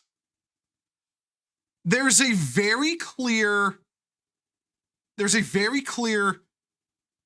direction they're going with this, why I'm not calling it woke. They're very clearly portraying this as a suffocating culture. Like, that Adam as a character is miserable. He is miserable in this existence. He's miserable and he's treated like shit. And it's not portrayed in like a girl bossy, know your place kind of way in the trailer. It's very much portrayed in a, oh, this is miserable. This is awful. Who would want to endure this? It's a bad thing, you know? It's portrayed as a bad thing. And that's the thing I feel like a lot of people are missing, the point people are missing. They saw the nameplate and fired off without watching more of the trailer for further context. It would make sense, plus they have to know by now the woke shit isn't popular. Yeah, exactly. It's like I was talking about the vibe shift with the with the penguin thing. And yeah, no, it's real, and it's a real thing. Like I said fully that within 5 years potentially we'd be getting films that would start not only be, you know, no longer woke, but actively lampooning the concept of the culture. And honestly, I feel like it's happening quicker than I thought it would. I feel like internally in like production groups, in some production groups, because something you have to remember, a lot of what's coming out right now was in production 2 years ago. Like, you know, assume a 2-3 year production cycle on any film, TV show, etc., right? So most of what's coming out late 2024, early mid 2025 was in production in 2021, late 21, 22, or, 2023, right? When a lot of when they were pushing for a lot of woke shit, right? But I also fully accept the idea. There were people who were watching, because the vibe shift was apparent as early as late 2022, when people started getting so sick of this shit, and it was very clearly just being sustained on, it was just being sustained on, USAID money being filtered through BlackRock, which is now completely cut off. But I feel like a lot of Hollywood people realized this couldn't last and were preparing to release things in tune with the vibe shift, even if the BlackRock money was still coming. Because that couldn't last forever. On momentum alone. Yeah, no, the society, okay, if you didn't feel the societal momentum in the beginning of 2022 heading into 2025, you were actively blind. You were actively blind, not paying attention, or just sipping the Kool-Aid, whichever. So, yeah, I fully believe that there is potential that a movie coming out in mid-2026, that the production team could have caught wind of the vibe shift and made it in such a way as to lampoon wokeness by having, in this case, He-Man, Prince Adam, living in a suffocating woke corporate culture that he wants to escape out of. And that's the whole thing too, right? He finds the sword in the trailer. He finds the sword and is taken back to Eternia, and now he has to become Prince Adam and he has to become He-Man. That's the idea behind it. And I'll say this especially for a He-Man production, okay? If you didn't feel the negativity off the Kevin Smith He-Man cartoon, again, you're fucking blind. That god-awful He-Man cartoon that was just the, it was literally the, what's her fucking name? Fuck, I don't remember my He-Man characters that well outside, a couple of them. The female lead. They legit did her up in the Kevin Smith cartoon to look like a man and made her a lesbian. Fuck. Okay, hold up. Let me look this up. I don't remember the name off the top of my head because I'm fucking stupid. Hold on. He-Man, female lead. And don't say She-Ra. Don't say She-Ra because it's not who it is. Teela, that's who it is. Teela, right, yeah. That god-awful Kevin Smith He-Man cartoon that was really just the Teela show, because He-Man dies in the first episode. And then from there on out, the show's all about Teela and how she has to become the new hero of Eternia in his place. And then due to the backlash, they brought He-Man back in season 2, but it literally ends on the note of she usurps the source. Well, not usurps, but you know what I mean? In a writing sense, how Kevin Smith wrote it, usurps the sorceress, and but doesn't have to have any of the same limitations just because, I don't want to. And then a second season ends on the note of He-Man saying, maybe, even though I'm still alive, we don't need He-Man anymore because we have Teela. It's go fuck yourself, Kevin Smith. It's okay, Marshall. Seeing Adam being that muscular, getting you hot and bothered is fine. Okay, listen. I will fully say He-Man's not my type, but I fully admit look. I crack the joke sometimes that I was watching He-Man as a kid that made me gay. I don't believe that. I don't believe that for a minute, but I do crack that joke. That's no. He-Man's not my type. He-Man's not my type. Only good part about this was that He-Man called for powers. It was when He-Man called for his powers without the sword. Yeah, right. When he called for his powers without the sword and he hulked out, like, there was apparently a third season of that cartoon. I have never watched it, and I don't want to watch it, frankly. I have zero faith in it as an animated adaptation.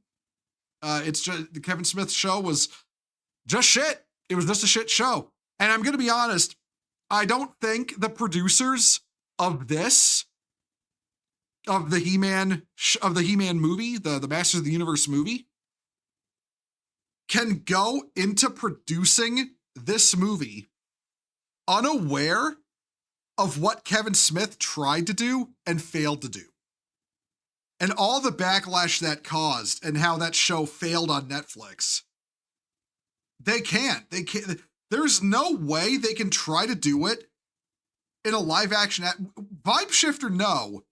If they try to do the usual woke shit in a He-Man movie, on the back of that cartoon, the movie will flop. The movie will absolutely flop. And they have to know that. There's no way they don't. Barmon, stop looking up at oiled men. Okay, Damien, you're a certified bottom, so this is more your type than mine. So, yeah, don't even throwing shade at me for, like, look at having this as the pause image. I listen. I know what you are. Okay, I am the judging wiener dog right now. I know what you are, and the answer is a bottom. Okay. Well, boy, I do like men. Okay, listen. He-Man ain't the femboy twink type, all right? That's more my type. But, hold on. Okay. I just got a warning from Restream. Can y'all still see me in chat? Did my stream die? Like, did my stream just explode? I got a warning in Restream chat. Can y'all, like, did the stream die at all? I just want to make sure because I know we got bad weather coming. Still up on Twitch? Okay. It shouldn't be as bad on YouTube. YouTube is generally pretty good at picking the stream back up without making a whole other separate stream, which I really hate that the Twitch does that. I really hate that. You can see me? Okay. It wouldn't surprise me if, like, something blew somewhere because of the blizzard, You should look up male dagger mode by Sit on Nexus. I have it downloaded for Marvel Rivals. I will, you know what? I will look that up. Okay. All clear on your end. You can see me. All right. Okay. But yeah, my main point of this movie is I don't think that I think people losing their shit prematurely. I literally can't let the video play or I'll get fucking struck, damn it. People losing their shit prematurely over this are really missing the forest for the trees right now. Because the movie, the way the trailer portrays it is showing, like, oh, you're stuck in this suffocating woke existence and he's stuck in the suffocating woke existence and wants to escape. That's pretty much what it's saying, Like, okay, you know what? Because you know what Adam is here in the office? You know what Adam is here in the office? He's Donald Anderson.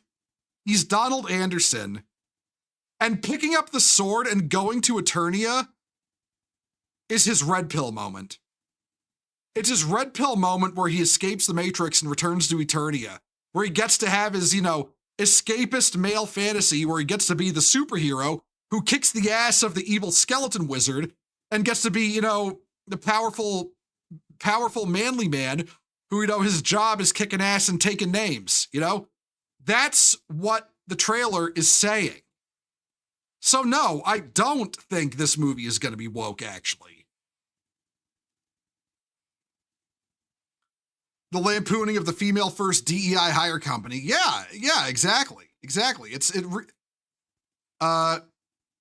that setting, it won't split your streams up when, okay, that's good. Wait, what was that? There's a setting to allow your stream to try to reconnect for 5 minutes before it ends and restarts the stream. I wish I learned about that earlier because I archive every stream I do and some of my old ones aren't. Oh shit. Okay, you know what, Bay? You're gonna have to show me later where that setting is so I can set that. I had no idea that's a thing. Thank you for telling me that, actually. That's really useful. But yeah, exactly. I feel like this is playing on like a person like Percival, you just said it. I feel like this is playing on the tiredness with wokeness. That's what I feel like they're playing on by including this. I don't feel like they're trying to make the film woke itself. And I feel like a lot of anti-woke people, like, I get being gun shy, believe me. You're talking to the guy who tracked the female custodes retcon for a year, trying to figure out what the fuck Games Workshop was doing before they finally, quadrupled down and released minis after they literally released, books that contradicted the retcon for a year. Trust me, I get being gun shy, but don't be so gun shy that you write something off immediately. Or so centrist about, or so, weirdly centrist about it, like, oh, okay, but I'm still not gonna watch it, even though it's trying to, it's like, I always believe in giving a movie a fair shot if it looks like it might be entertaining. I don't think the anti-woke people, like, I get it, but you can't be writing off everything like this, or you're gonna end up being no better than the wokes who are currently writing off, Knight's Path because there's no gay people in it. At that point, you're really being no better than the people you're trying to criticize. Agree with me, by the way? I figured that, Bay. I figured that. I know. Listen, Bay. I know you're pretty based. Don't worry. I want female custodes to only be wearing bikini armor. Males get the full suit. Only then will I accept femme custards. I get the memes, but it's such a ridiculous counter lore thing. I could never accept it. I'm the extremist you're talking about. Well, I know, Damien, you are an extremist, and that's, I don't get me wrong. Like I said before, I don't blame anti-woke people for jumping on the fact there was a, he/him plate on the fucking thing. I just feel like let the rest of the trailer play out, analyze it critically first, Yeah, like analyze it critically. Don't just do a knee-jerk reaction. That's my general opinion. As for the movie itself, I think it looks okay. I'll probably wait for more trailers to drop before I decide if I'm going to see it or not. I think they're on a pretty good track so far.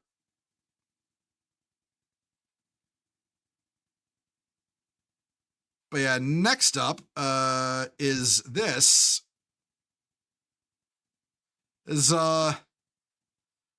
Maul, Shadow Lord, which is going to be on Disney Plus.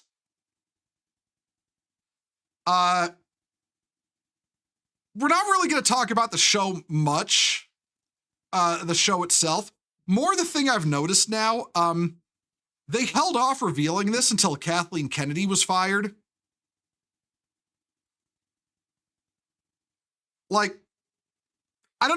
Talking about vibe shifts, man, let me tell you. The fact they held off on showing this until after they fired Kathleen Kennedy, and I will say it again, send you the settings information for later. Thank you, Bay. Very cool. But yeah, if you can't pick up the vibe shift at Disney and Lucasfilm right now, then again, you're really not paying attention because they held off the announcement on this until after they announced that they'd fired Kathleen Kennedy. And yes, she was fired. If Bob Iger is not pissed off at Kathleen Kennedy for how she's handled Lucasfilm when he's trying to save the company, I'll eat my hat. If he's not actually pissed and he was the one who said you gotta go, I will eat my hat. Let's do some just chatting streams, by the way. I'm enjoying being here. Oh, thank you, Bay. Thanks a lot. I've actually decided to move my chatting streams to Friday nights because it gives the week some time to percolate and stuff some time to happen. So yeah, these are gonna be a regular thing now on Friday nights. They were on Tuesday nights, but I'm doing them Friday now. I don't trust Filoni at all. I have my opinion on Filoni. I feel like there was absolutely a creative struggle between Filoni and what's her name? Kathleen Kennedy. I think he was being accommodating to her, which I don't really think he had a choice but to be accommodating to his boss. I don't think he is the best storyteller at Lucasfilm. I do not believe that for a minute. But I also feel there was very much an element that he was trying to keep Star Wars on a somewhat okay track during the Kennedy years. And I feel like that was due to the fact that the stuff he oversaw was the stuff that most clearly tried to deny the existence of the sequels in the continuity it was setting up. That was The Mandalorian, Book of Boba Fett, Ahsoka, that kind of stuff. I'm talking strictly the between Jedi and Force Awakens stuff. The stuff he oversaw was the stuff that was at least trying to appeal to the sensibilities of expanded universe fans. And even though it missed more than it hit, I feel like he was at least trying to some degree to keep Star Wars on a better track than it would have been under just Kathleen Kennedy or the people entirely loyal to her. Because when you look at the stuff made entirely by Kathleen Kennedy loyalists, look what you made. Look what they made. The sequels, Obi-Wan, fucking The Acolyte, right? The most abysmal dog shit imaginable. Like, don't get me wrong, Book of Boba Fett wasn't great. Ahsoka wasn't great. But if I'm being completely 100% objective, like, I'm throwing my biases out the window for 5 minutes here, they weren't good, but they stung more on the back of everything else, you know? On the back of everything else, on the back of the sequels, on the back of Obi-Wan, on the back of The Acolyte, they stung more than I feel like they would have if we had never got the sequels or Obi-Wan or The Acolyte. I feel like there may be a degree of bias at play here, but I will reiterate, I don't think Filoni is their best storyteller over there. I legitimately don't. But I think the fact he's been kicked to a managerial position, like co-head of Disney, like he'll handle the creative part, and the other girl will the girl he's working with will handle the business stuff. I feel like putting him out of the creative process into that executive position will probably help. It'll help the people below him who have to do the actual writing, the actual design work, and all that. Filoni won't have as much influence in the position he's in. He's kind of a safe bet in that regard. He was enough of a yes man to Kennedy to survive his tenure under her.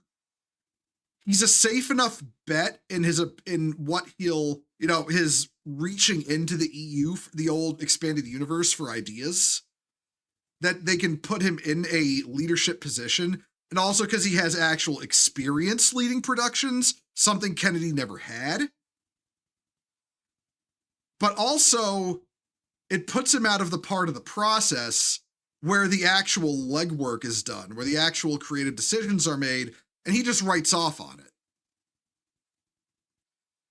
You like Maul as a character, but ever since he came back, I think they opened the door to all the dumb lightsaber hit surviving we've seen. Well, okay, the deal with, Maul was that he literally kept himself alive with the dark side of the Force and was just like, he was literally surviving off spite and hate. It's actually one of the better written parts of the Clone Wars, is just how Maul survived. It wasn't just that, oh, you can survive a lightsaber stab. It was literally, I hate Obi-Wan so much that I'm going to keep myself fueled off the dark side. I would keep myself alive off the dark side, adrenaline, and hate. Like it's actually one of the things I do like about the Clone Wars CGI series, even though I prefer Tartakovsky's Clone Wars over it.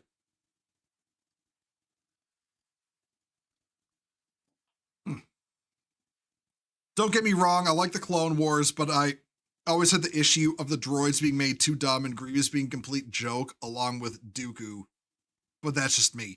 Yeah, no, like I just said, I prefer the Tartakovsky Clone Wars. I think that's the vastly superior one. I feel like Filoni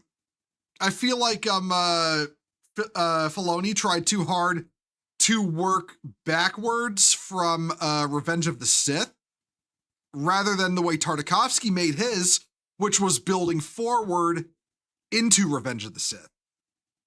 I feel like that's why the Tartakovsky Clone Wars works better. It's building towards something rather than being a prequel to a prequel cartoon to a prequel show.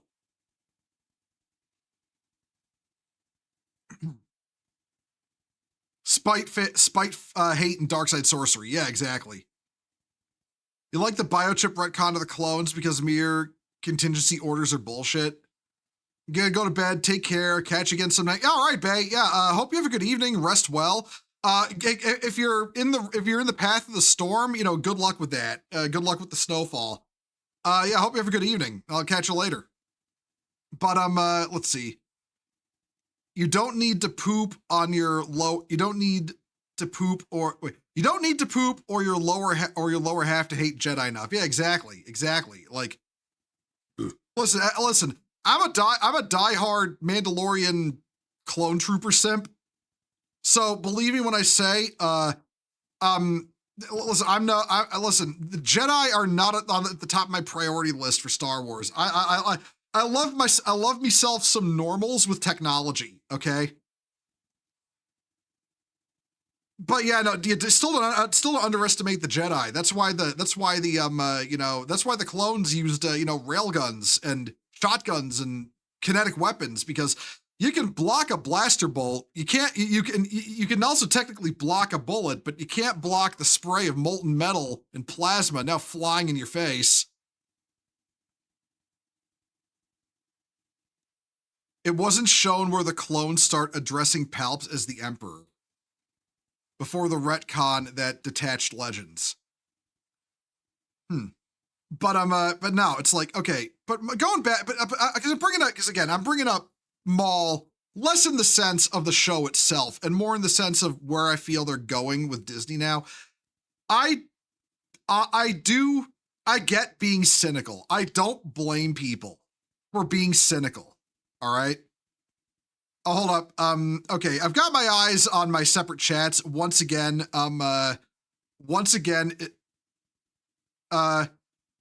Okay, can y'all see me on Twitch? Did the stream go down? Okay, okay, y'all are still typing. Okay, I'm getting more restream errors. I feel like the weather might be getting bad in some areas and knocking it out. Okay, I get being cynical. I get it. I really do. I really get being cynical. Like, I completely understand you if you're feeling cynical about Filoni being like, in charge. Hell, I did too at first. I was too at first. And then I really sat down and thought about it. I thought of like, I sat down and thought about it. I thought about the timing of things, like announcing going back to the original trilogy at Galaxy's Edge just before the announcement and all that, of the very obvious vibe shift going on at, Disney. I thought about all that and I was like, you know what? It really feels, I feel like they legitimately want to fix Star Wars. I'm cautiously hopeful, but I'm still hopeful. I watched the trailer for the Maul show. And I'm going to be honest. I liked what I saw. And you're talking to a guy who did not watch the ending of Clone Wars or Bad Batch or Rebels. Because of the Disney rot. You're talking to a guy who didn't watch any of that. The Maul trailers convinced me that maybe I want to get caught up. I might actually want to get caught up on all that. Because if they actually want to salvage Star Wars, and I believe they do, if for no other reason than they want to make money. But I feel like they do want to. It would be to hold the course they've been on at this point is the end of Lucasfilm. Lucasfilm has not put out a banger since they've been acquired. If they don't hit with these next 2-3 entries into Star Wars, Lucasfilm is finished. They will either sell it or shutter it. Those are the options. And I don't think anyone would honestly want to buy it. So yeah, I firmly believe they will want to fix Star Wars if for no other reason than just to keep the lights on at the end of the day. Like, that's honestly what I feel like is going on, what is going to happen. Why they've made the moves they're making as they're making them. Why they're announcing Maul after they removed Kennedy. Why they announced that they're bringing back not bringing back, but adding the original trilogy to Galaxy's Edge and getting rid of all the sequel shit except for the one ride they physically cannot change because it's all about the prequels. That one ride will be the only prequel related thing at Galaxy's Edge because they physically cannot turn it into anything else. And that's literally the only reason why. Would they ever consider disavowing the sequel trilogy? I don't think they're going to openly Okay. So I was talking about this on the night of the Custodes disaster stream, but I feel like it's worth talking about again when it comes to retcons and potential retcons. I think they're going to. I don't think they will retcon everything. I think they will save what they can salvage and what worked. Like Andor, Rogue One, I feel like they will salvage that. Maul Shadow Lord will probably show us immediately if they're going to salvage Solo or not, because this will show how Maul got into the position he's in at the end of Solo. I don't think they're going to salvage Obi-Wan. I think they're going to just kind of, I don't think they're going to, there are 3 big stinkers, right? There are 3 big stinkers. The sequels, Obi-Wan, and The Acolyte. I don't think they're going to salvage them. But I don't think they're going to do open retcon immediately to avoid backlash, right? Because there is a small but vocal element that will get angry, very, very angry, if they retcon these out openly and immediately. So, like these people don't watch Star Wars. Don't get me wrong. They did not contribute to Star Wars in any meaningful way other than online, bitching and moaning about the chuds in Star Wars or whatever. Because these people didn't show up to watch The Acolyte or Obi-Wan or And people only watch the sequels because Star Wars hype. Hi, Super Jesse, how you doing? But when it comes to those three, I feel like they will simply not acknowledge them. They won't openly retcon them, but they won't acknowledge them either. And then eventually, with time, you'll begin to see it develop where they just don't mention them anymore, to the point that's very obvious we're not leaning into you know, the idea that they exist anymore. And we're kind of already heading there with Filoni's entries, you know, the ones he oversaw. We're already kind of leaning toward that. That's why I think Filoni was actually trying to keep the torch alive, as it were. Like, you know, the torch of the original Star Wars to the best of his ability, despite having to, you know, deal with Kathleen Kennedy's bullshit and overreach. That's why I honestly believe that. Because why else would he make a bunch of shows that directly contradict the existence of the sequel trilogy? Star Wars Christmas special moment? Yeah, exactly. Like, there's elements of the Christmas special that still exist today, like the Wookiees celebrating a life day. But that whole Christmas special never happened, regardless, you know? You think they'll just remake the classic trilogy? I don't think so. I don't think so, first of all. I think that is a move they would not dare do right now, like, or ever. Especially after the backlash. The backlash they got from doing the sequels? Imagine if they tried to remake Star Wars. Imagine the backlash from that for a company that is trying desperately to save itself right now.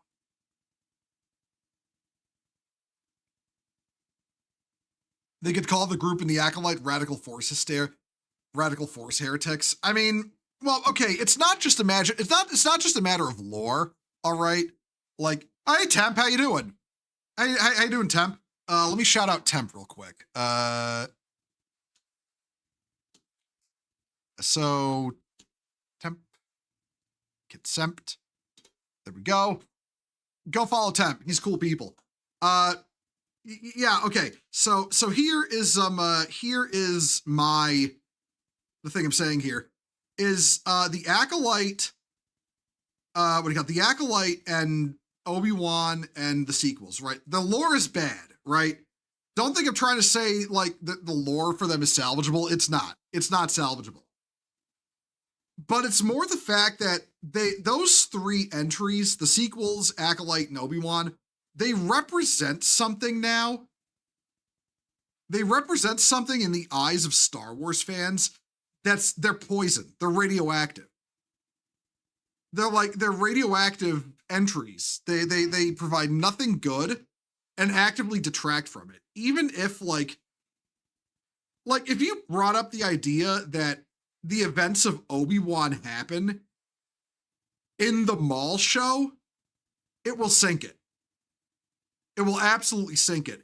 And I don't think Filoni is actually dumb enough to do that when they're trying to do this show and pull Lucasfilm out of the quicksand pit that it's stuck in. That is, I genuinely believe they're just not going to bring it up for a long time. And then eventually just never mention it again. To the point that new entries will overwrite those, overwrite and retcon those three entries. I feel like Solo can just exist. You can take it or leave it. It didn't really do anything that was like, whether you liked it or not. I will be completely honest. I didn't hate Solo all that much. I didn't think it was great, but I didn't think it was great, but it wasn't bad. It entertained me. But I also fully admit its uselessness in the overall narrative, right? You can keep Solo around. like without ever mentioning it again, and or you can just forget it, completely forget it exists, and it really hurts nothing. But I feel like Maul, for example, could reference Solo and how Darth Maul became a crime lord and what happened to him and all that without really causing damage. But bringing up the Acolyte or Obi-Wan or the sequels would be a death sentence. An absolute death sentence for the Maul show or any show, because nobody wants to be reminded of those three. Those three were the three that did the damage. And honestly, Book of Boba Fett, I feel like, is another one you could just forget exists. You know, you could kind of just forget it exists. But if they do decide to keep it around, as much as it wasn't great, it's ultimately harmless. You know, it's going to be harmless going forward. Same with Ahsoka. I still feel like most of those shows, while they're not good shows, most of the pain, the outright pain they caused, was on the back of all the other fuck-ups. Because at that point, it was like, oh, you're not even trying to make something good, you know? I feel like those, like Book of Boba Fett, Solo, and, you know, Ahsoka, divorced from the sequels, Obi-Wan and the Acolyte, would just be seen as, you know, not great, but not the apocalypse. There absolutely is a degree of bias at play with those, and I don't feel like that's necessarily, I feel like that's a point of criticism for people who are biased in that regard, because good God, you had a reason to be. But I'm also trying to be objective when looking at the future of things for Star Wars and Lucasfilm. I'm trying to be objective rather than going off my biases and, you know, cynicism. I don't want to do that. Was Ahsoka good? At its best, it was mid. At its worst, it was cringe. That's the best way to describe it. You feel like Book of Boba Fett was a very aimless series. Did it even focus on Boba for most of it? It acted as another crossover for Mandalorian and Ahsoka, I want to say, but that was really it. It's kind of forgettable, honestly. The most offensive part was the people driving the weird multicolored scooters. That was honestly the most offensive part of it, and that was weird. I don't know what the fuck they were doing with that shit. I really don't know what the fuck they were doing with that shit. When it comes to The Mandalorian, though, we have the Mandalorian movie coming out. That will be our immediate indicator of how far they're willing to go with retcons, because a lot of people hated the Mandalorian Season 3. A lot of people hated that. So we're going to have to see how far they go to retcon things. Like if the Mandalorian and Grogu just straight up ignores Season 3 or not.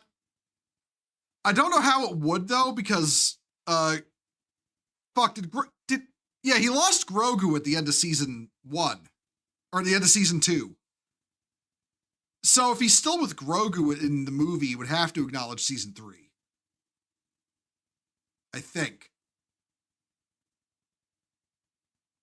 But yeah, I fully believe they're going to retcon shit. They're going to have to. They won't have a choice. They're going to have to. I feel like the whole High Republic is going to get nixed as well. Like, yeah, I feel like the High Republic era is going to be like, you know, shit canned. The High Republic never took off. It was their, you know, okay, I'm going to put this, just straight up say this. The fact we're getting another Knights of the Old Republic game just shows that the High Republic's already gone. The High Republic is already retconned. It's as good as retconned. So Acolyte out immediately.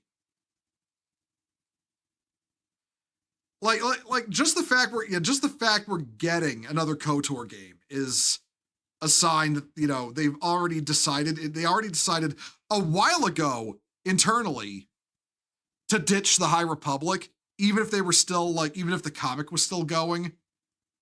Because the High Republic fell on its fucking face, like unbelievably hard. Like nobody fucking reads it. And that was meant to be Disney's replacement for, remember, the High Republic was meant to be the KOTOR replacement. Remember that. And now we're getting a KOTOR game. Yeah, no, at the Game Awards, they announced a new KOTOR game being made by BioWare. High Republic is full dead. Yeah, exactly. Like there, I want to say there's like licensing reason they can't use the Knights of the Old Republic itself, but it's very clear this new KOTOR is not going to, it's not going to be related to the High Republic. It's going to be a replacement because they're Disney recognized the popularity of the Old Republic era, and that's why they made the High Republic, to have their own Old Republic era. And it just doesn't work. You need some context for the new KOTOR game. Okay, basically at the Game Awards, one of the teaser trailers was for a third KOTOR game. I forget the title off the top of my head, but it is a new KOTOR. It is a new KOTOR game. It's something. It's not Knights of the Old Republic. It's something of the Old Republic, but it spells KOTOR. Hold on. KOTOR 3.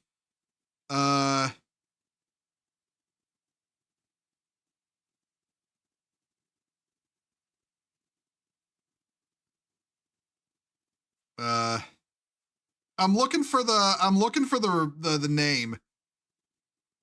Oh, Fate of the Old Republic. That's what it's called. It's called Star Wars Fate of the Old Republic, but it is in the Old Republic setting. KOTOR, that's it, yeah. It is an Old Republic game. It is not you know, High Republic, it is Old Republic. So, yeah, no, High Republic, good as dead. High Republic is as good as gone. You can basically write it off already. The fact that Fate of the Old Republic is like, you know, was obviously known about internally for a long time, shows how far back the planning for this goes, for getting rid of, you know, Kathleen Kennedy and course correcting on Star Wars. Like, this was, they were very obviously aware of the vibe shift, because games like this exist internally for a while before they get announced. So yeah, no, we are absolutely, they were planning a vibe shift away from this for a while.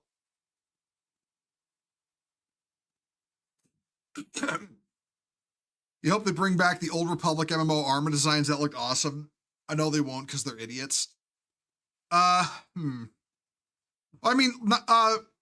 Star Wars The Old Republic is still running. They're still running. It's still getting expansions. I don't know how long it's going to run, but it's still running. I don't know how they're going to deal with, you know, the Old Republic and its timeline. I feel like Old Republic, they could pretty safely forget about, like, write it off, doing a new Old Republic game. I don't know where it sits in canon. We'll just have to see when Fate of the Old Republic comes out.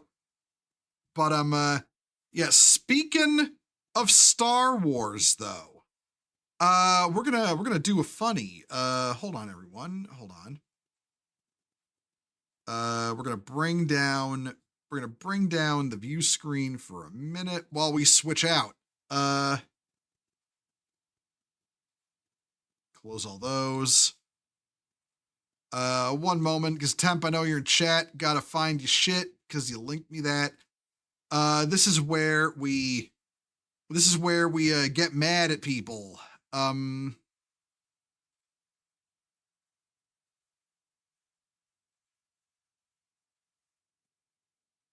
This is where we get mad at people. So hold up while we flip this around. Connecting, crossing the streams, connecting the wires, reticulating the splines. So, okay. This is something Temp directed me to. So, this is a quick 5-minute video by Star Wars Theory. And This was when he saw Luke Skywalker show up in season 2 of The Mandalorian, and it actually brought him to tears, And one of Lucasfilm's guys, Pablo Hidalgo, decided to shit on Star Wars theory. There's a reason I'm bringing this. This is old news, okay? This is old news. This is like 6 years old, okay? But we're gonna watch this really quick, 6-minute video, and then I'll get to my point. I'll get to the point I'm making. Been sitting here for a good minute, deciding whether I should respond to this or not. Now you can imagine, being in the Star Wars community and doing this for about 5 years, you see a lot of stuff. You see it from content creators, you see it from trolls. It's what it is, man. Not everyone in life is gonna like you, and you and I share that, regardless of your feelings about me and mine about you.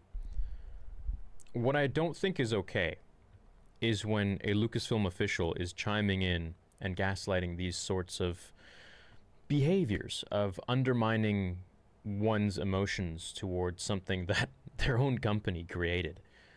I think it doesn't look good for the brand of Star Wars. I don't think it looks good for Lucasfilm or Disney or what they preach about inclusivity. That being said, why do they have to de-age Mark Hamill? They have Winter Soldier actor for a near dead ringer for young Mark Hamill. Honestly, as somebody who, I'll fully admit, I didn't mind like Grand Moff Tarkin showing up in Rogue One. I didn't mind them de-aging Mark Hamill because Mark Hamill is still alive and he's the original actor. Like, I feel like if they have the technology to do that and the original actor is still alive, then I don't mind. When it comes to Grand Moff Tarkin in Rogue One, I'll fully admit I don't have much of a defense for it, but I do like the fact they had him in there regardless, because he was very key to the Death Star project, in the lore. Like, it was part of his whole ass doctrine, the Tarkin doctrine. So yeah, even though I have less of a defense for that one, I don't mind it regardless. But yeah, okay, well, focusing on this now. But yeah, like, as you can see, Pablo Hidalgo of Lucasfilm retweeting this guy who was like, if you feel compelled to have an emotional reaction to hell, I almost cried at Crate in the theater, but don't artificially recreate that shit for your, Oh, I think this guy is mad about the okay, what's this guy mad about? Hold on.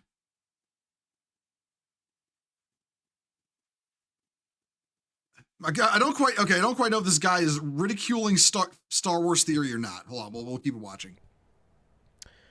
Now, I can't see what Mr. Hidalgo is saying. He has a locked profile. This is what Hidalgo said, by the way, when Star Wars theory, when he literally cried in reaction to, Luke Skywalker showing up at the end of The Mandalorian. This was Hidalgo's reaction. Emotions are not for sharing. Like, he literally told him to stop being so emotional over it, over your favorite hero returning at the end. Don't get emotional about it. I can see that he's responded several times to this thread, which is making fun of me for being emotional over Luke Skywalker's return. I'm interjecting, so this is now 6 hours or so after I recorded the video that you've been watching. I didn't want to publish it because I needed more evidence. I didn't want to just jump to the gun and, upload the video and, have it be wrong. And I gave him the benefit of the... And now we see what this guy, Adam Lance Garcia, said about Star Wars theory. In Star Wars theory's defense, he is in fact a grifter. Wait, not defense, the other thing. Doubt, maybe, he was coming to my aid and be like, look, every fan deals with everything differently. But sure enough, no. He actually did chime in, along with the other tweets, He said emotions are not for sharing in response to that troll. He then went to delete it, and, you know, after some people got on his case, thanks to you guys, and then he went and uploaded it as his cover photo for Twitter. This is a man who represents very high up in the Lucasfilm story group. For me, I grew up with these characters. I was born in 1990, well after the originals had come out, and I was introduced to Star Wars when I was 6 years old, so Luke Skywalker to me was a beacon of hope, man. Through chemo, through kids bullying me, bugging me, any hardship I had in life, he was my stronghold. Yeah, for context who don't know Star Wars theory, he's a child cancer survivor. Star Wars was literally what kept him going as he was getting, you know, treatment for childhood cancer. And so to see his character after The Last Jedi, I was quite defeated, and I felt, you know, this is not right. And to see him come back with this real vigor and the image of Luke, the hero that I always looked up to as a little boy, it was beautiful to see, and so that was my reaction. And for you to belittle that, it's very unprofessional, it's very wrong. You should be better than this. You're very high up in one of the biggest companies in the world and making some real cool stuff. So I would have expected better. By the way, I'm going to interject here real quick. That guy calling Star Wars theory a grifter, that's why when people call me a Warhammer grifter, why I just brush them off immediately. Only a grifter needs to accuse a fan of being a grifter. It's really that simple. If you accuse a fan of being a grifter, you are a tourist and a grifter. It's really that simple. It's not open for debate or discussion. From you to treat your fans with more respect. I just don't think this is an okay thing to do. These people are just hateful bullies. Yeah, no, they're high power. They're just the bullies who grew up. Working. They're just the bullies who used to beat the shit out of you for liking nerdy shit, you know, in high school. And then they grew up, and now that became mainstream. They got into it, and now they're looking for an excuse to bully the same people again. It's literally just that. The same socially maladjusted people who, you know, because they were so socially maladjusted as bullies, they probably also took the girl pills, we'll just say. At the coolest company in the world, making, you know, the coolest stuff. You shouldn't even be seen anywhere near these kinds of conversations, unless, you know, and I could be totally wrong, he's just completely sticking up for me and saying, hey, this is not right. But judging by this response and the other responses under his tweets that, you know, we can't see, I don't think that's the case. And given his track record of being extremely rude and volatile to fans for having differing opinions, is not okay. Regardless of how, you know, rude those fans are, you should never stoop to that level. You should always be the higher person. Always, always, always. Especially when you are who you are, man. Especially when you're like in this echelon of being He's absolutely right too. Need I, going back to the Warhammer front really quick, need I remind you of Games Workshop blocking people on their Twitter account when they still ran it, who didn't like the female Custodes retcon? Or the people in in Games Workshop cheering for the death of Charlie Kirk. Another thing, if you go into the likes and you count who the people are that like, you know, this whole thing, there are a few missing, which only happens if you have a locked profile, which leads me more to believe that, yeah, indeed, you know, this guy is definitely just making fun of me and making fun of all the people who felt emotional over Luke's return, which is not okay if you're working at the company that produced that project. It's not inclusive, it's not good in any sense, and it just divides the entire fandom, which is the opposite of what your company stands for. You know, I could go into... And the posers posting the propaganda statement by G-Dubs, yeah, real. I don't know him personally. I've tried following him. I respect his work and what he's done at Lucasfilm. I'm outspoken. I get it. I don't like The Last Jedi. I don't like Luke Skywalker. And he was responsible for a lot of the decisions made in that movie, and maybe he feels a certain type of way about me for having those opinions. But dude, It doesn't mean I think you're a bad guy. I just think you made decisions that I don't resonate with, with Luke Skywalker. That really And is, Jon Favreau and there really is a woke opinion, like a woke mindset. You are literally not allowed to disagree with anything a woke person likes, even in the slightest degree, or they treat it like an attack. Filoni made the decisions that I resonate with, and a lot of people resonate with. Take your licks, man. Don't stoop to this level. You're bigger than this. You're better than this. You're working for the coolest company in the world, and you're making some really cool stuff.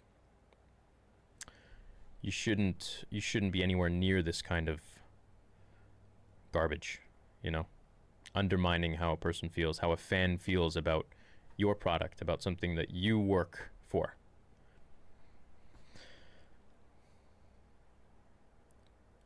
I'll see you guys later. It's weird, man. Well, what a note to end on. The entire thread was deleted. Yeah, like, actual disgusting behavior from Lucasfilm. And honestly, I feel like this just adds to my belief that, there's a vibe shift.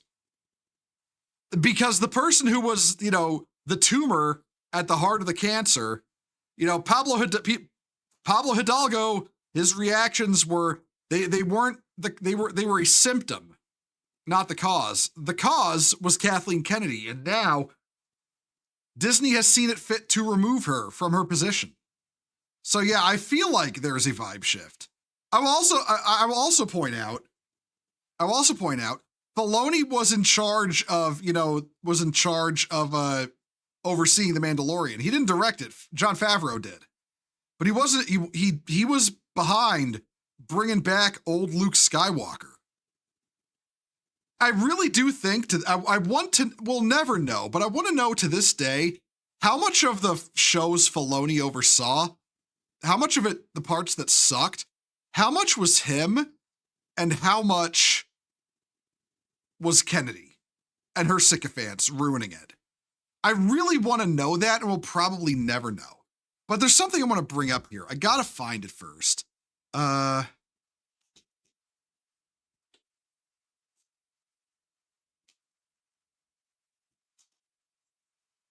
I, okay, oh wow, okay, I actually found a picture of it. On the first go, no less. So, okay. So according to Mr. Hidalgo, emotions are not for sharing. Remember this guy? Remember this guy and his bizarre reaction to the Rise of Skywalker trailer? Remember him?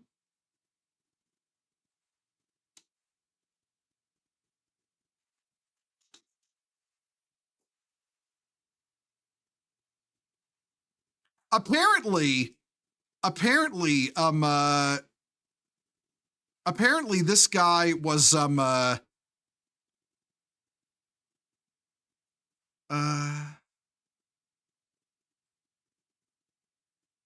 trying to okay, because if I remember correctly, now Hidalgo ridiculed Star Wars Theory for his emotional reaction to Luke's return, right? Well, remember everyone laughed at this guy for his very bizarre reaction video. I'm trying to find it. I'm trying to find it, but I believe he was invited. He was like, if I remember it correctly, he was invited to Lucasfilm to watch the trailer there. He was also supported by Mark Hamill, I will point out. Mark Hamill backed him up. There's a BBC article about it.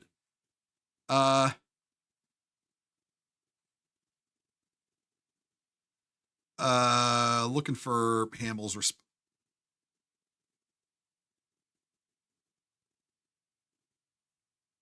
Okay, we don't care about that person's opinion. you'll notice all the people who would like make fun, all the people who would have made fun of Star Wars theory backed this guy, including Mark Hamill.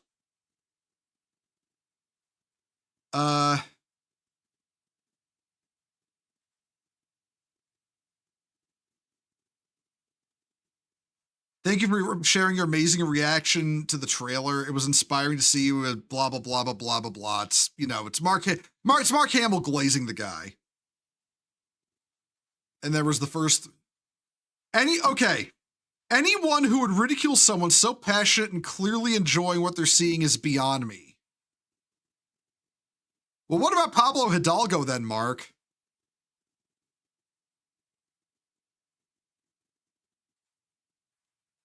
What about Pablo Hidalgo? That's what I wanted. That on top of watching how reflecting on how disgusting Lucasfilm has been in the past, that's really what I wanted to show y'all. That bit there. This motherfucker, Lucasfilm and everyone backed that Butts guy, but made fun of Star Wars theory. But the fact they would now, I legitimately think that they're realizing that this attitude of theirs bit them in the ass. And now they're trying really hard to course correct. Because holy shit, listen, is really what it is at the end of the day.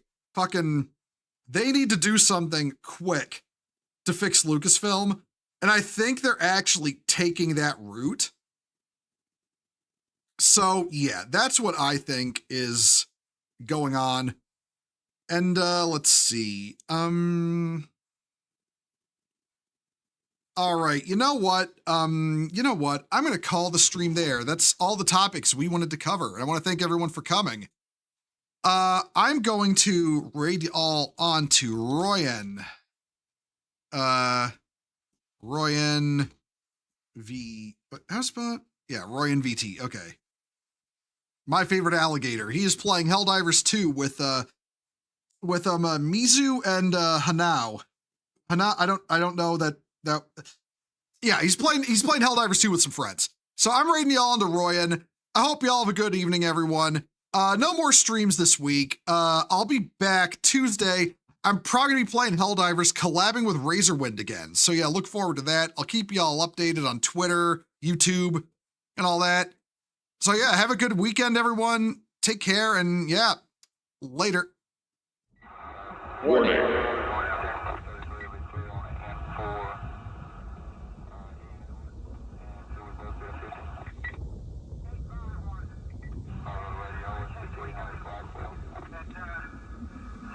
Pacific. Out there, yes, clear.